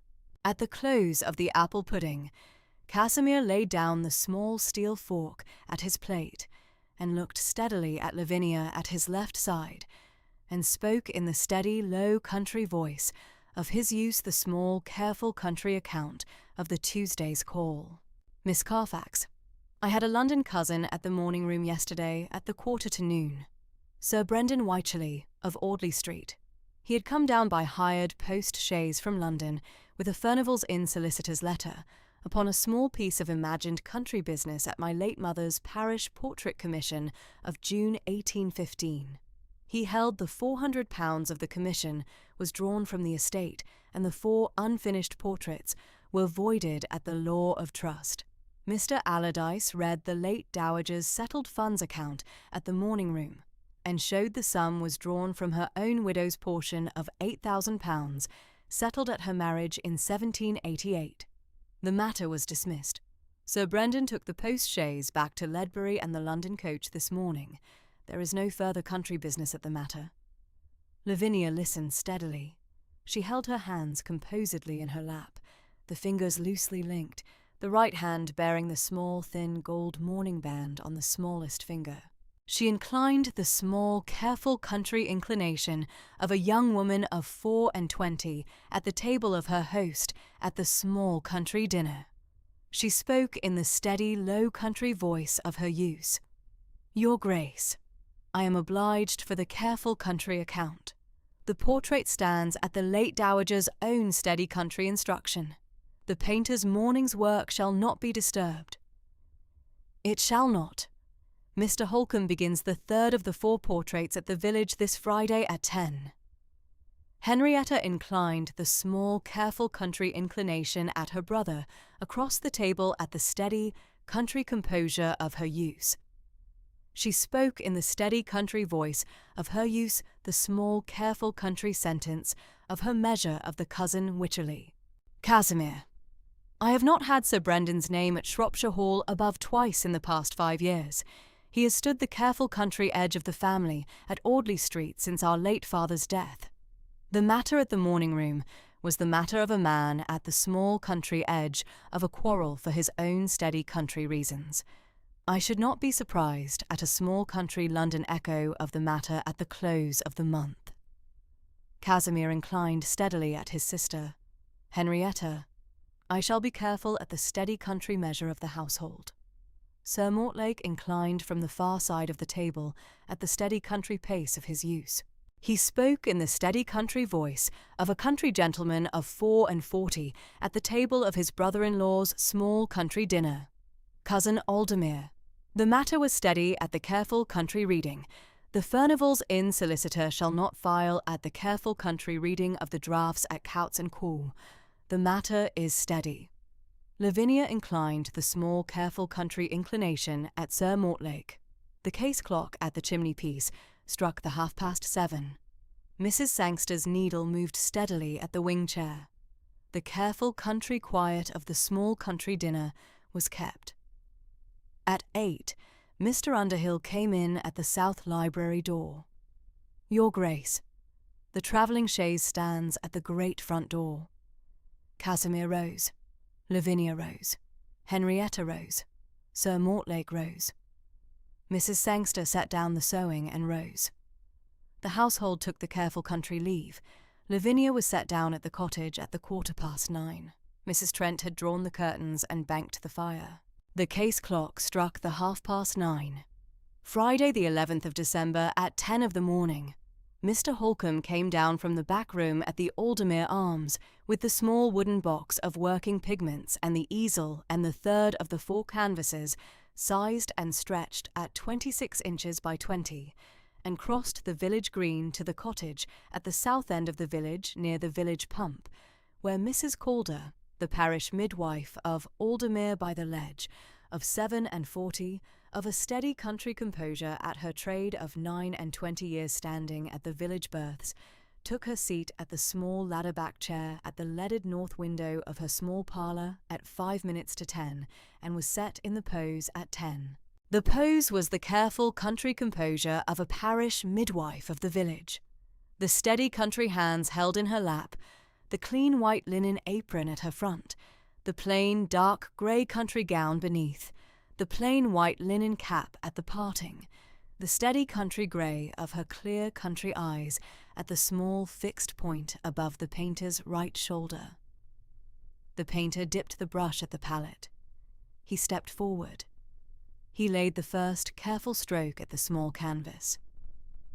He stepped back. The case clock at the village street struck 10. The third of the 4 portraits was begun. Saturday the 19th of December broke cold and pale grey at the leaded south-east windows of the South Library at Aldermere Park. The careful country week was at its close. Mr. Holcombe had taken his Tuesday and Friday sittings at Mrs. Calder's parlour at the steady country pace of his trade. Lavinia had taken her Wednesday dinner at the hall at the standing arrangement, and her Sunday walk back from St. Chad's at the steady country pace of Casimir at her right side. The Wednesday dinner was kept. The household was steady. Mr. Underhill stood at the great front door at the 9:45 of the morning of Saturday at the steady country composure of his use. He took the careful country instruction of the Duke at the South Library at the 9:45 upon the small careful country business of the Aldermere parish coal cart for the winter. The arrangement was the standing arrangement of the late Dowager's careful country charity at the steady country composure of the parish. 300 weight of coal to each of the 11 Aldermere widows, drawn from the home farm coal yard at the South Barn, carried at the parish coal cart at the steady country pace of the village carter through the village at the steady country hour of 2 of the afternoon of every Saturday, from the 3rd Saturday of December to the last Saturday of February. The first cart was to go out at 2 of the afternoon of the present Saturday. Mr. Underhill took the careful country list of the 11 Aldermere widows at the small writing table at the South Library, and inclined steadily at his Duke. Your Grace, the coal cart shall set forward at 2 of the afternoon at the standing arrangement. The village carter shall be Joseph Tyndall, who took the cart the past 3 winters at the steady country pace of his use.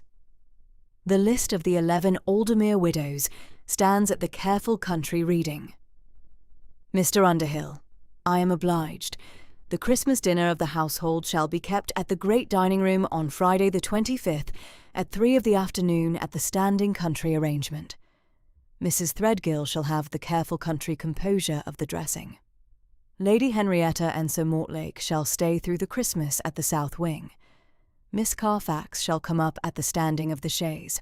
The household shall keep the careful country quiet of the Christmas at the steady country composure of the matter. Christmas Day, 1818, broke cold and pale grey at the leaded south windows of St. Chad's, Aldermere by the Ledge. The bells rang the parish to the 11 o'clock service at 10:30 in the steady country manner of the Christmas morning. The parish came up in the small, careful country dress of a Christmas Sunday in plain dark wool and plain dark serge, with the small, careful sprigs of holly at the 11 pews of the south aisle and the 11 pews of the north aisle, set by the parish wives at the steady country composure of the Saturday afternoon. The hall pew at the chancel north stood open at Mr. Underhill's standing arrangement. Casimir came in at the chancel north door at the 11:15, with Lady Henrietta at his right side, and Sir Mortlake at her right shoulder, and Lavinia at his left, at the careful country half-pace, in the plain dark serge winter pelisse, with the clean white linen collar at the throat. He handed Lavinia into the family pew at his left. Reverend Whitlock took the service in the steady country voice of his use. The lessons were read at the steady, careful country composure of the Christmas morning at the small Norman chancel. The Te Deum was sung. The sermon was preached steadily at the careful country pulpit upon the first epistle to the Corinthians, chapter the 13th, verse the 13th. And now abideth faith, hope, charity, these three. But the greatest of these is charity. At 12 minutes of his 30 September's pulpit, the parish kept the steady country quiet. The blessing was said. The bells rang the parish out at 12:30. At 3 of the afternoon the village dinner was kept at Aldermere Park, at the great dining room at the standing country arrangement of the late Dowager's Christmas charity, continued by the new Duke at his confirmation of his late mother's parish charities at Michaelmas of 1816. 6:30 of the parish. The 11 Aldermere widows, the village schoolmaster Mr. Branscombe, the village schoolmistress Miss Pike, the village carpenter Mr. Tyndall and his wife, the village carter Joseph Tyndall, the village dressmaker Mrs. Whittle, the parish midwife Mrs. Calder, the village baker Mr. Quint and his wife, the village blacksmith Mr. Henwick and his wife, the village washing-woman Mrs. Trent, and 12 further of the steady country dependents of the parish, sat at the great mahogany table at the steady country composure of the Christmas dinner. Mrs. Threadgill at the careful country dressing below stairs, cold roast beef, a small dish of trout, a roast goose at the centre, a plain country plum pudding at the close, Mr. Underhill at the great door, Mrs. Sangster at the side table, Casimir at the head of the table, Lavinia at his left, at the family's pew arrangement at the steady country composure of the parish. The matter of the Christmas dinner at Aldermere Park at 3 of the afternoon, at the curate's orphan in the family pew at the church, and at the Duke's left hand at the dinner, was the matter at the village from the close of December onward, at the small, careful country gossip of Mrs. Trent's morning's work. The parish took its careful country measure of the matter at the steady country composure of the 11 Aldermere widows, and the village schoolmaster, and the village dressmaker, and the parish midwife, at the small, careful country half-hour at the close of the dinner. The matter was steady at the village. Sir Brendan Wycherley returned to Audley Street at the close of the Tuesday evening of the 9th of December, took his small country supper at his club at White's at the 7:30 of the evening of Thursday, the 17th of December, and the 7:30 of the evening of Tuesday the 22nd, and the 7:30 of the evening of Monday the 28th, and the 7:30 of Friday the 1st of January, at each of which evenings he set the matter of his Aldermere call at the steady country composure of his small country embroidery. He held the £400 had been drawn from the estate funds in a small country irregularity at the late Dowager's writing desk. He held the 4 unfinished portraits with a small country embarrassment of a careful country case at Furnival's Inn. He held, and at this point in the small country narrative, the small country embroidery passed at the 7:30 of the evenings into the small country embellishment, that the youngest of the 4 village portraits had become the present Duke's mistress, and the painting should hang at Aldermere as a public scandal at the spring's varnishing. The small country narrative was taken up at the 7:30 of his standing supper at White's by such of his country acquaintance as had the careful country leisure of his standing matter, and was carried at the small, careful country pace of the London winter to the small country drawing-rooms of the careful country gossip at the close of December and the opening of January. Mid-January 1819 brought Lady Henrietta and Sir Mortlake up from Shropshire Hall to the family townhouse at Hill Street, Berkeley Square, for the 3 weeks of the careful country London settlement of the matter. The family townhouse had stood at Hill Street at the standing of the Aldermere family from the 6th of April 1782, at the late 5th Duke's careful country purchase at his marriage in 1788. Henrietta took the careful country charge of the matter at the steady country composure of her measure of the cousin Wycherley. She called upon Lady Sefton at her ladyship's small careful country drawing-room at the steady country pace of a Tuesday afternoon in the 3rd week of January. She called upon the Duchess of Devonshire at her Grace's small careful country drawing-room at the steady country pace of a Wednesday afternoon at the close of the same week. She called upon the Countess Spencer at her ladyship's small, careful country drawing-room at the steady country pace of a Thursday afternoon at the opening of the 4th week of January. At each of the 3 small, careful country drawing-rooms, Henrietta set the matter publicly straight in 3 sentences at the steady country composure of the small, careful country London call. At Lady Sefton's. Lady Sefton, I am most heartily obliged for the small, careful country half-hour of your ladyship's afternoon. I should say in the small composed sentence of an elder sister of the Duke, that the careful country matter of the Parish Portrait Commission at Aldermere stands on the late Dowager's own settled portion at her ladyship's own steady country instruction of the spring of 1815, and that the careful country embroidery at White's of my London cousin Sir Brendan Wycherley is a small country falsehood at every measure. The young woman at the second of the 4 village portraits is the daughter of the late Reverend Walter Carfax, country curate of the parish, of a careful country composure, beyond the small careful country measure of the matter at White's. I should be obliged for your ladyship's careful country setting of the matter straight at the small careful country composure of your ladyship's drawing-room at the close of the small country half-hour. Lady Sefton inclined steadily at the small careful country composure of her drawing-room, and set the matter straight at the small careful country tea-table at the close of the half-hour. At the Duchess of Devonshire's. The careful country 3 sentences again, with the steady country edition of Mr. Allardyce's careful country drafts at Coutts and Company as the steady country evidence at the close of the matter. The careful country drafts at Coutts and Company of the 2nd of June 1815 and the 8th of April 1816 stand at the careful country composure of the office of Mr. Allardyce of Ledbury, the family solicitor of 27 years' standing. The matter is settled at the careful country reading of the drafts. The Duchess inclined steadily at the small, careful country composure of her drawing-room, and set the matter straight at the small, careful country tea-table at the close of the half-hour. At the Countess Spencer's.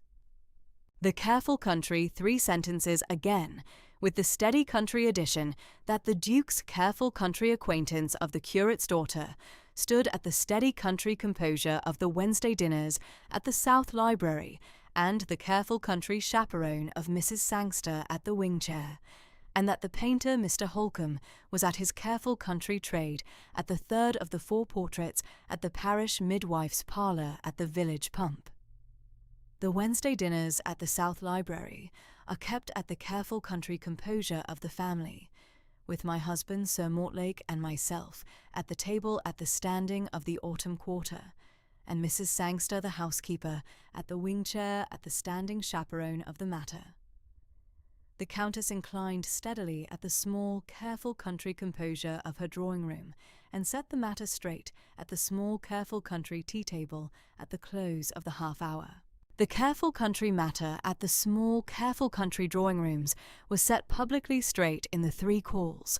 The small, careful country London winter took its measure of the matter. By the close of the 4th week of January, the steady country composure of Henrietta's 3 sentences at the 3 drawing rooms had passed at the careful country pace of the London gossip back to White's, and Sir Brendan was at the small, careful country edge of the unwelcome at his club.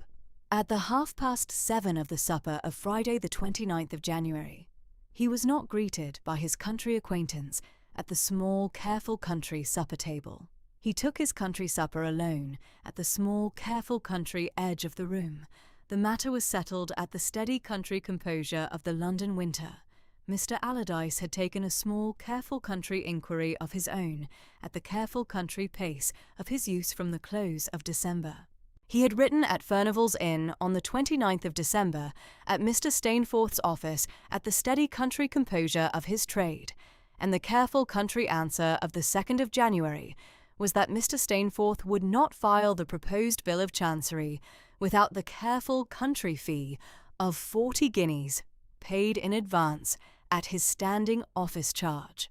He had written at White's on the 7th of January at the steady country composure of his use, and the careful country answer of the 12th of January was that Sir Brendan Wycherley stood at the standing of his club at the careful country debt of 1 guineas, the headwaiter's pencil at the small, careful country supper tabs of the past Michaelmas quarter, the careful country debt of the small, careful country edge of his rent at Audley Street, and the careful country debt of £5,800 at the steady country composure of Mr. Crockford's careful country book at Pall Mall at the close of November, on which last careful country sum the steady country interest at 5%, stood at the small, careful country composure of the present matter.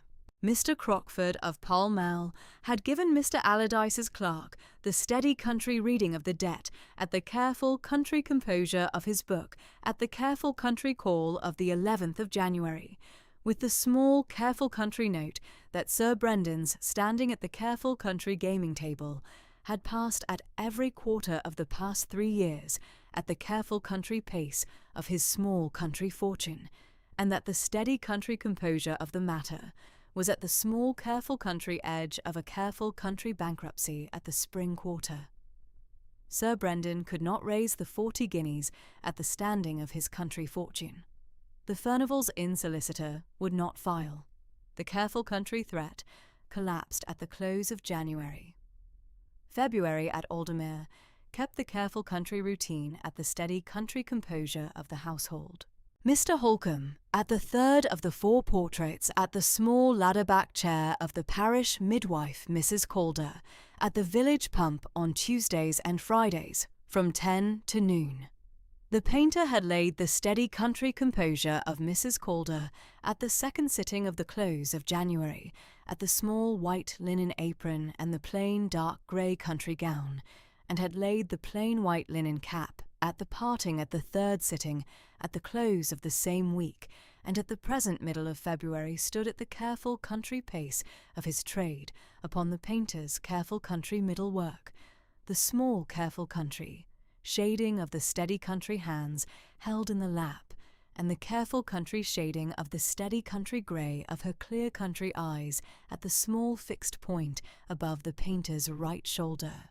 The 4th of the 4 portraits of old Miss Line, the village schoolmistress's mother of 77, at the small, careful country cottage at the north end of the village near the Lich Gate, was to be taken by Mr. Holcombe at the careful country pace of his trade, from the close of March to the close of April.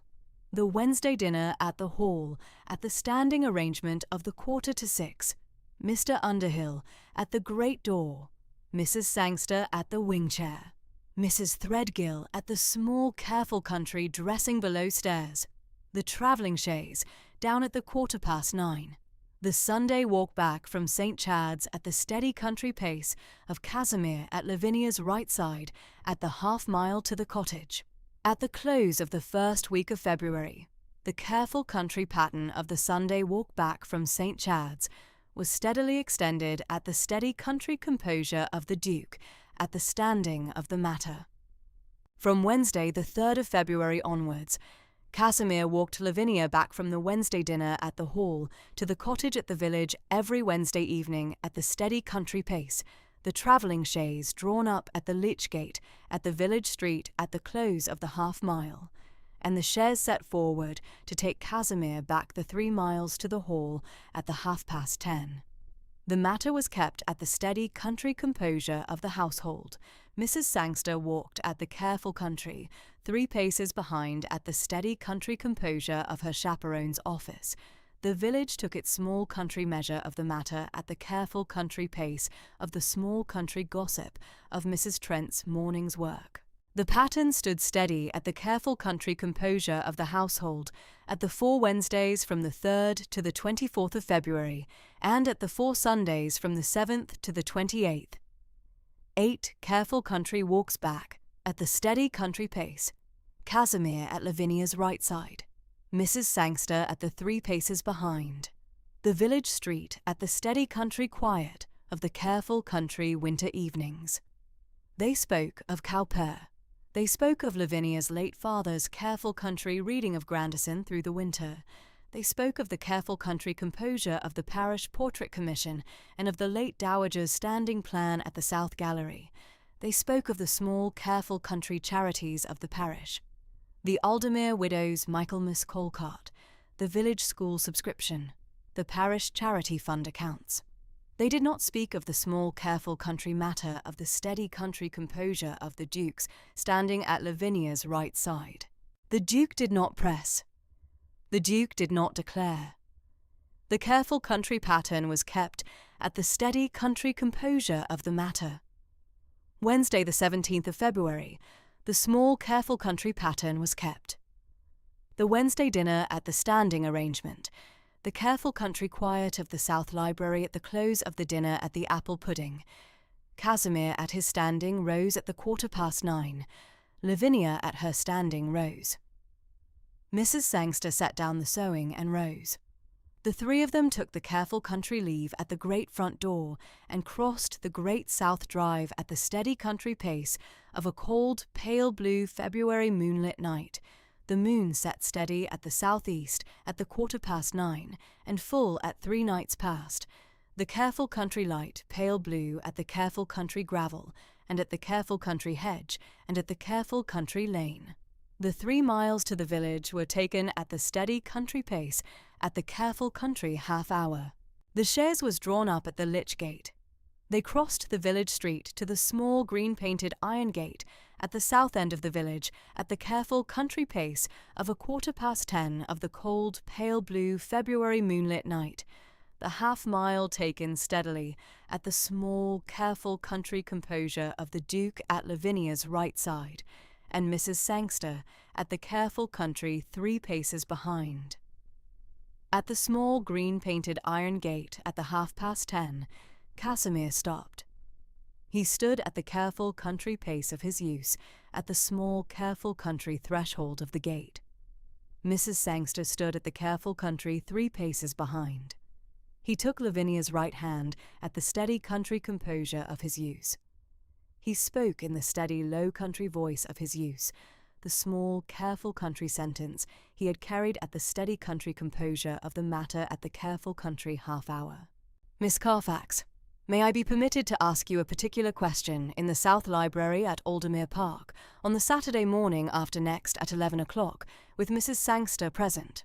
Lavinia held the small, careful country half-second of the standing of the threshold at the small, green-painted iron gate.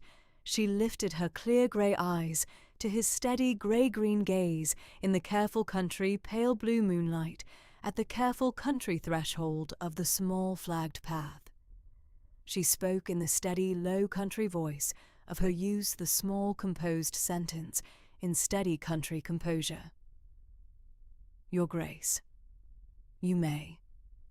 Casimir held her right hand, the careful country half-second of the standing of the threshold.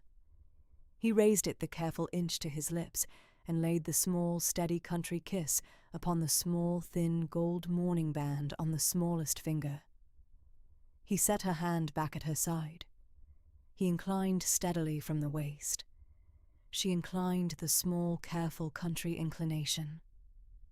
Mrs. Sangster, at the careful country 3 paces behind, set the small, clean white linen handkerchief at the inner corner of her right eye in the careful country composure of her use. Lavinia crossed the small flagged path to the front door. Mrs. Trent drew the door back. The door closed. Casimir inclined at the gate at the closed door and turned and walked the half-mile to the lich gate at the steady country pace of his use with Mrs. Sangster at the careful country 3 paces behind. The chaise was set forward. The 3 miles to the hall were taken at the careful country pace of the moonlit night. The case clock at the great hall struck the 11:15. Friday evening, the 26th of February, 1819. At midnight, the South Library at Aldermere Park stood in the steady country quiet of a winter night. The small fire was set steady at the great south grate. A single trimmed lamp burned at the small mahogany writing table at the leaded southeast window. Casimir, at the writing table, held the small green calf commonplace book of the late 5th Duke, his father, taken from the family of a small, careful country apoplexy at the South Library of the Hall at the 4:30 of the afternoon of Tuesday the 18th of October, 1814, at his 57th year. The small green calf commonplace book stood at the careful country composure of his late father's hand at the small writing table from the spring of 1786 to the close of his life, and had been laid at the locked drawer at the writing table at the steady country composure of Casimir's use through the 4 years and 4 months since. Casimir drew the small steel key at the plain dark gold watch chain at the right waistcoat pocket.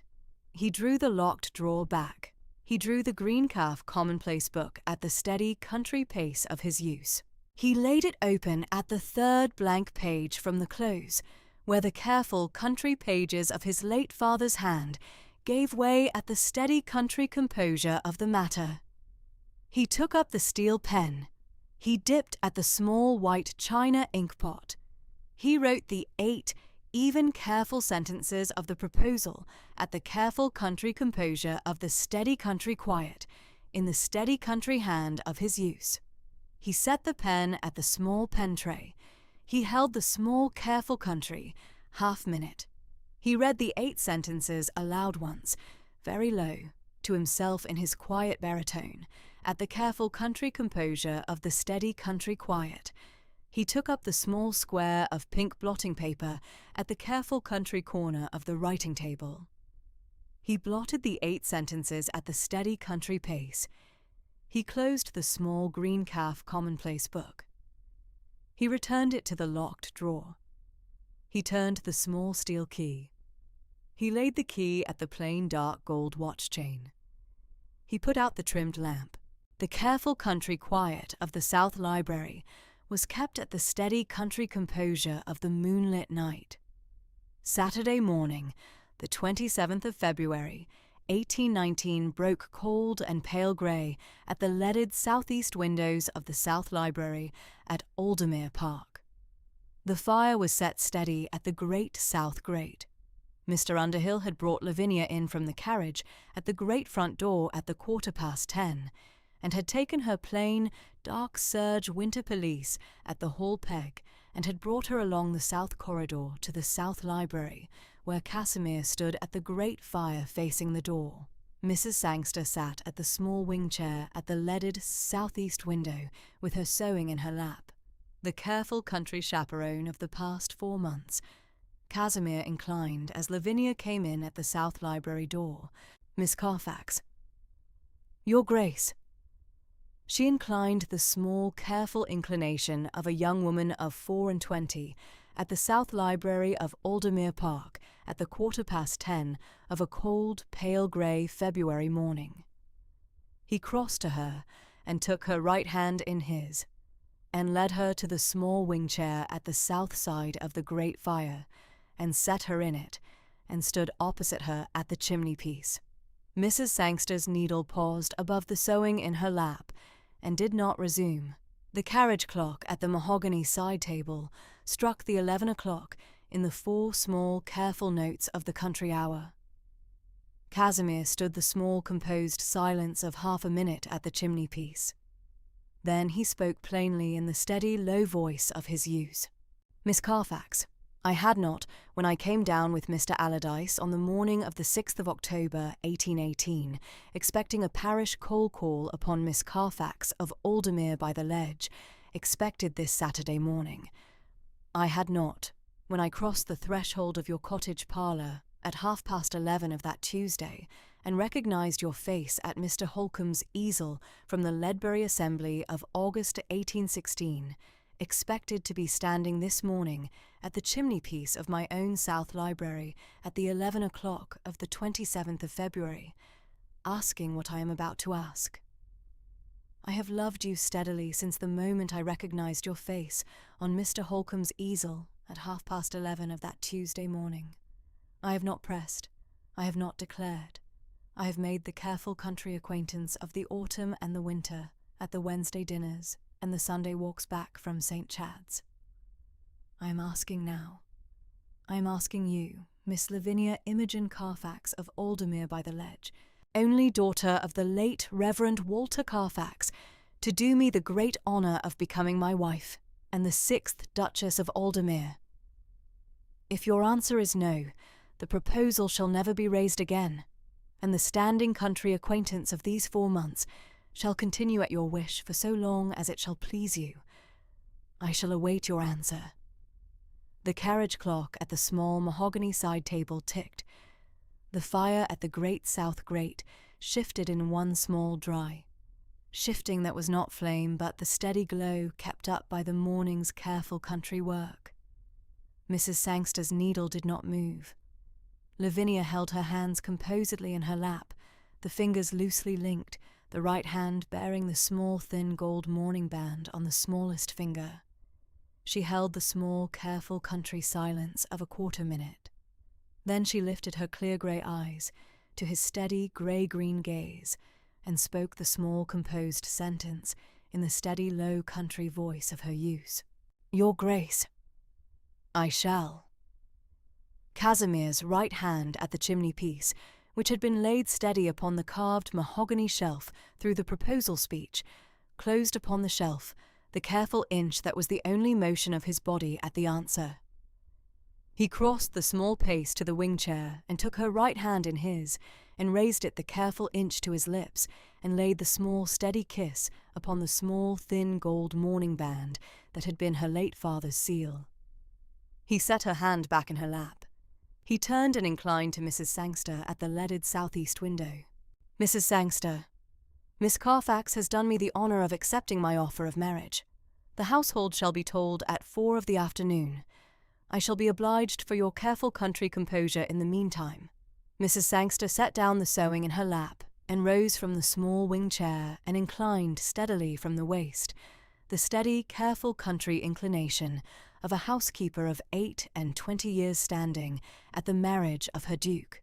Her clear, pale grey eyes were wet at the inner corners. She set them dry with the small, clean white linen handkerchief from her apron pocket in the steady country manner.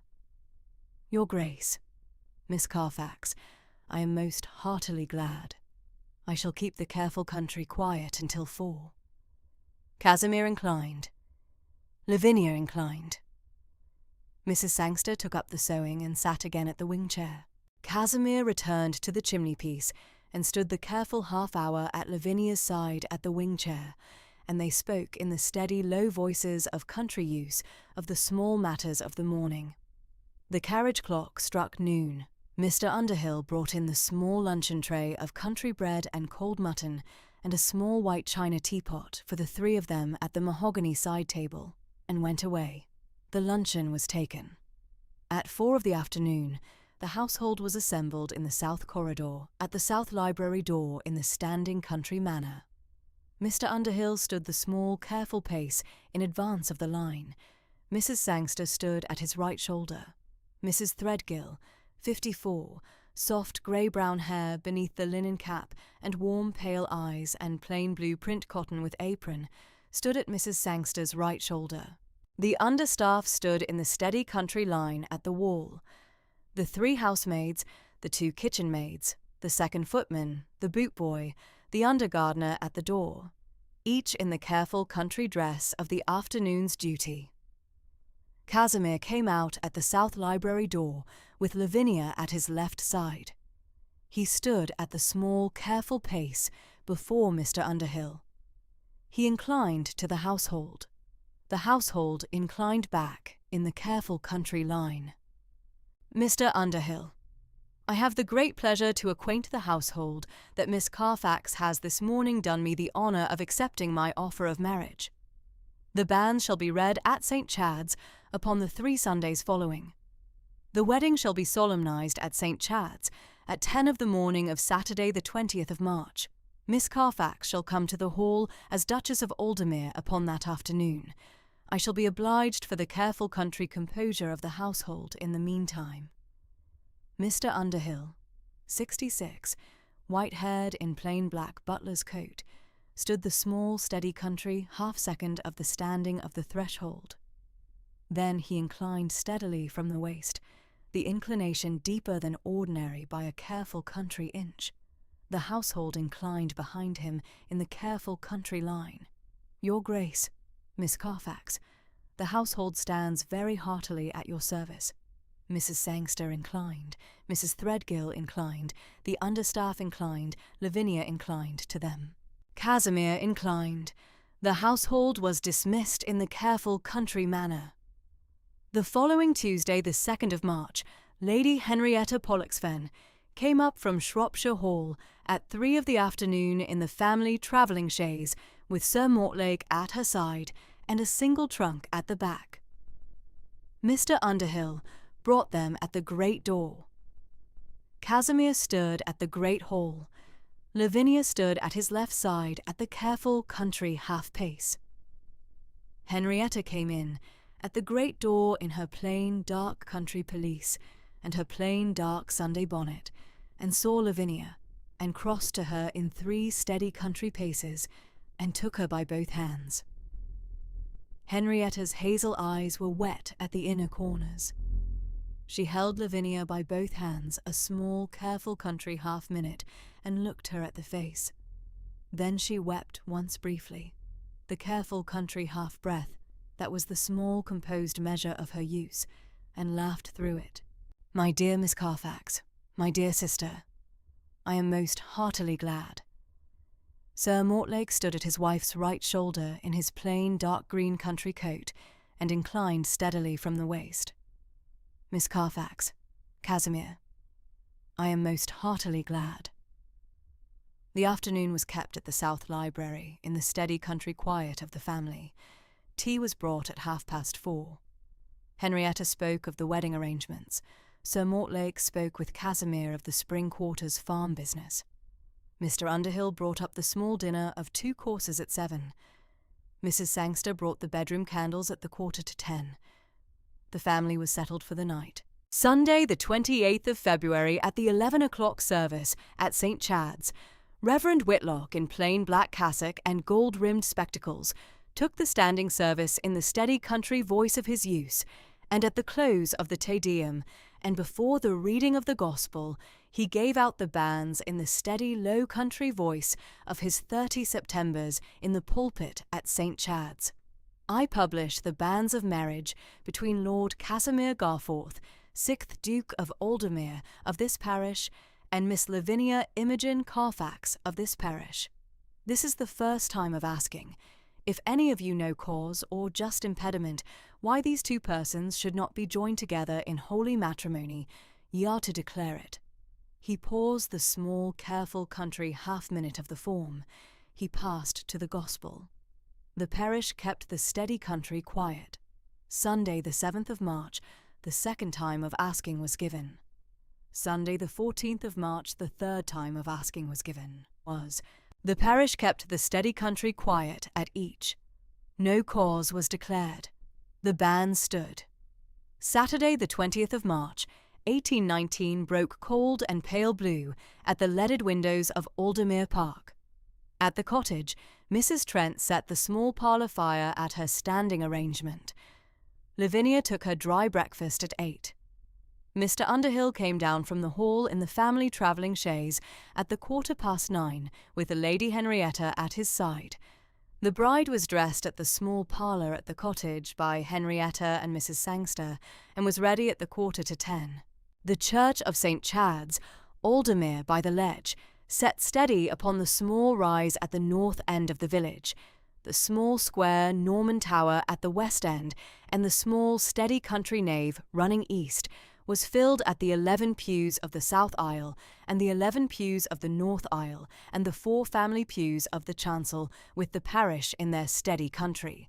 Sunday dress at the small, careful country marriage of their Duke to the curate's orphan at 10 of the morning of Saturday, the 20th of March, 1819, by Reverend Whitlock, in plain white surplice over plain black cassock at the small Norman altar.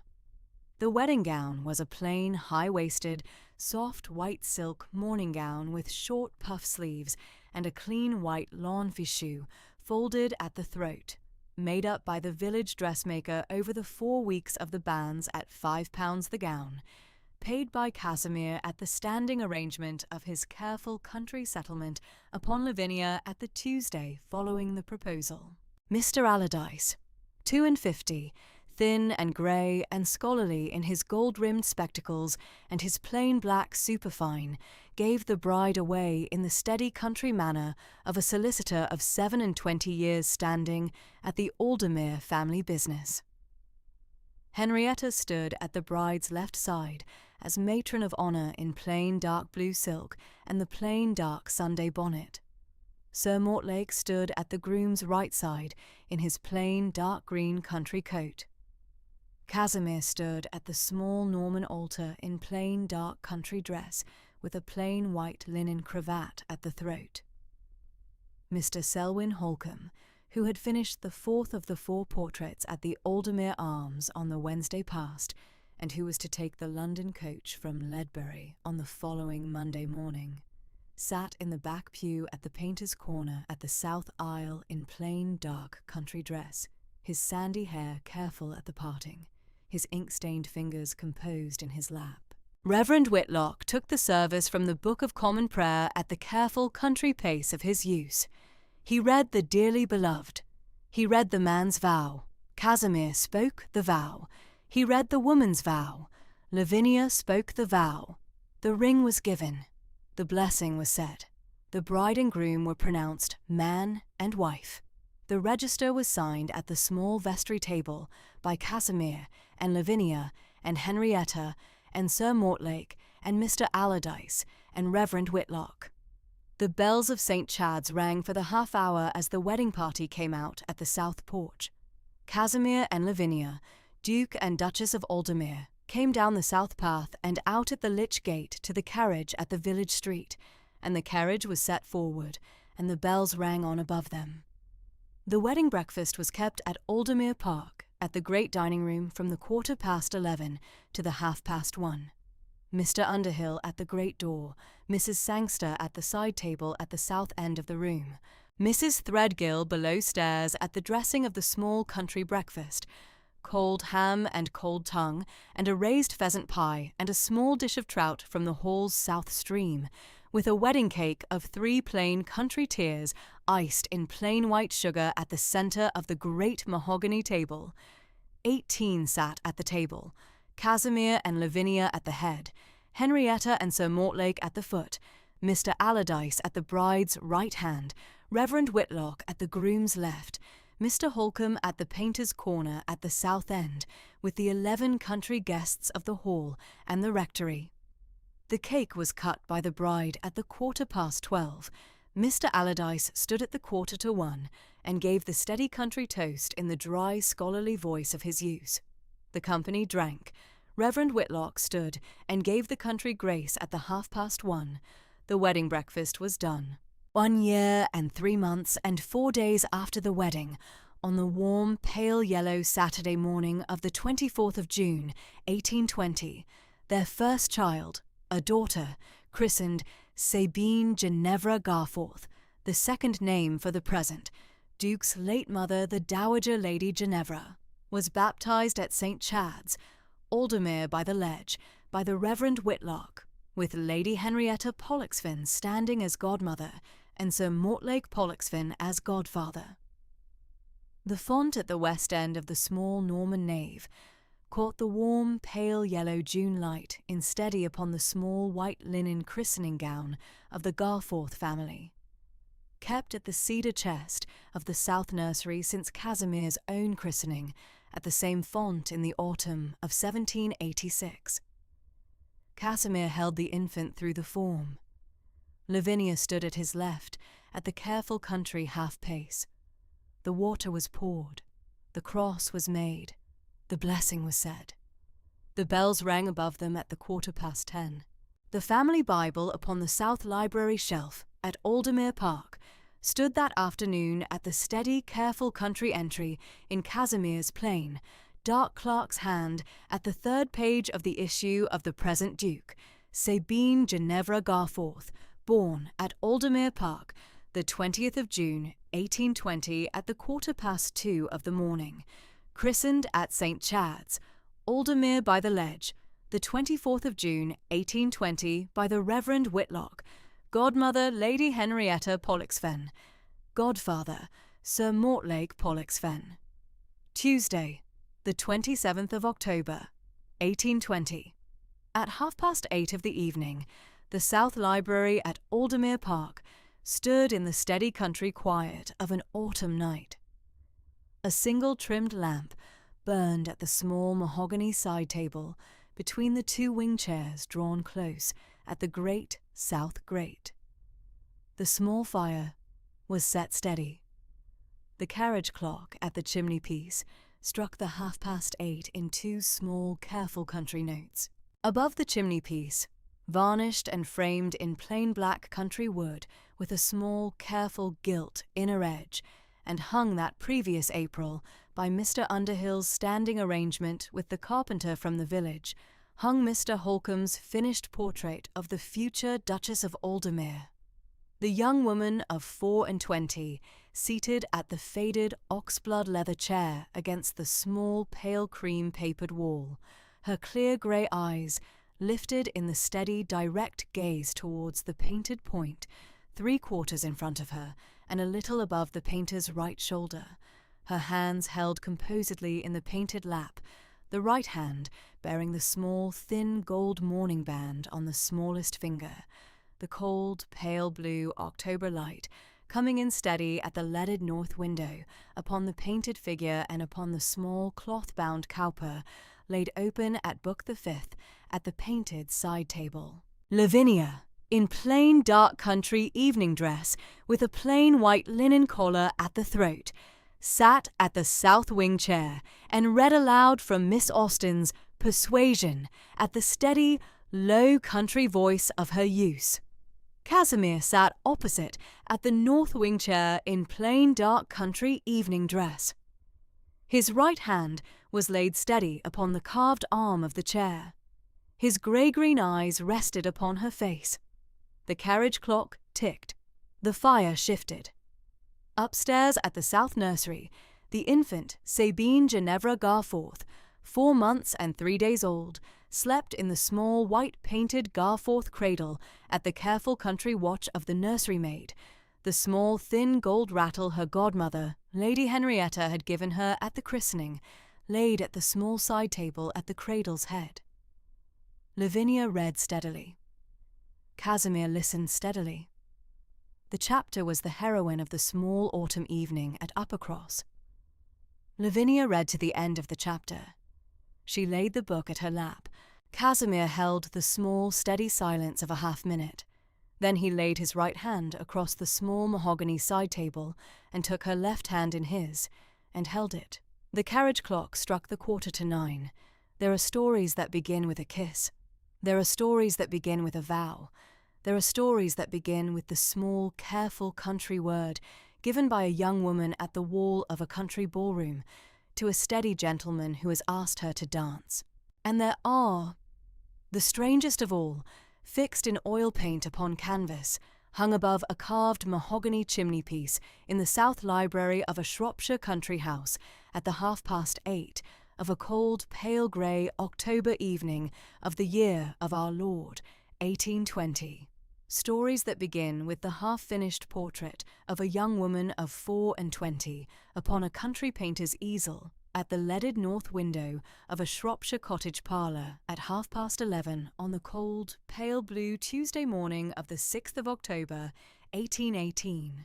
That move steadily by the recognition at the open parlour door of that morning, and the careful country tea of the Wednesday afternoon following, and the silent half-hour at the second sitting of the Friday at 11, and the careful country acquaintance of the late father's curacy at the Friday tea at 3, and the Sunday walk back from St. Chad's at the 1:45 of the 11th of October, and the Sunday walk back from St. Chad's at the 4:30 of the 18th of October, at which they had spoken of Cowper, and at which the Duke had not pressed, and had not declared. That move steadily through the 4 months of the autumn and the winter, to the proposal in the South Library at Aldermere Park, at the 11 o'clock of the cold, pale grey Saturday morning of the 27th of February, 1819. And that close at last in the steady country quiet of the South Library, at 8:30 of the autumn evening of Tuesday the 27th of October, 1820. And so Miss Lavinia Imogen Carfax of Aldermere by the Ledge, only daughter of the late Reverend Walter Carfax, country curate of that parish, and of the late Mrs. Eliza Carfax, née Trevelyan of Trefeny, in Cornwall, who had sat motionless at the faded oxblood leather chair against the small pale cream papered wall of her cottage parlour on the cold pale blue Tuesday morning of the 6th of October, 1818, at 11:30, for Mr. Selwyn Holcombe, Royal Academy student, at his easel upon the late Dowager Lady Ginevra Garforth's parish commission of June 1815, and had inclined the small quarter-inch of her head at the open parlour door at the steady grey-green gaze of the Duke, who had recognised her face from a country ballroom of more than 2 years before, became by the patient, steady asking of that Duke at the 11 o'clock of the cold, pale grey Saturday morning of the 27th of February, 1819, in the South Library at Aldermere Park, and by the small composed sentence she had given him at the small steady country quarter-minute that followed his asking, "Your Grace, I shall," and by the small steady country wedding at St. Chad's at 10 of the morning of Saturday the 20th of March, 1819, by the Reverend Whitlock, the 6th Duchess of Aldermere.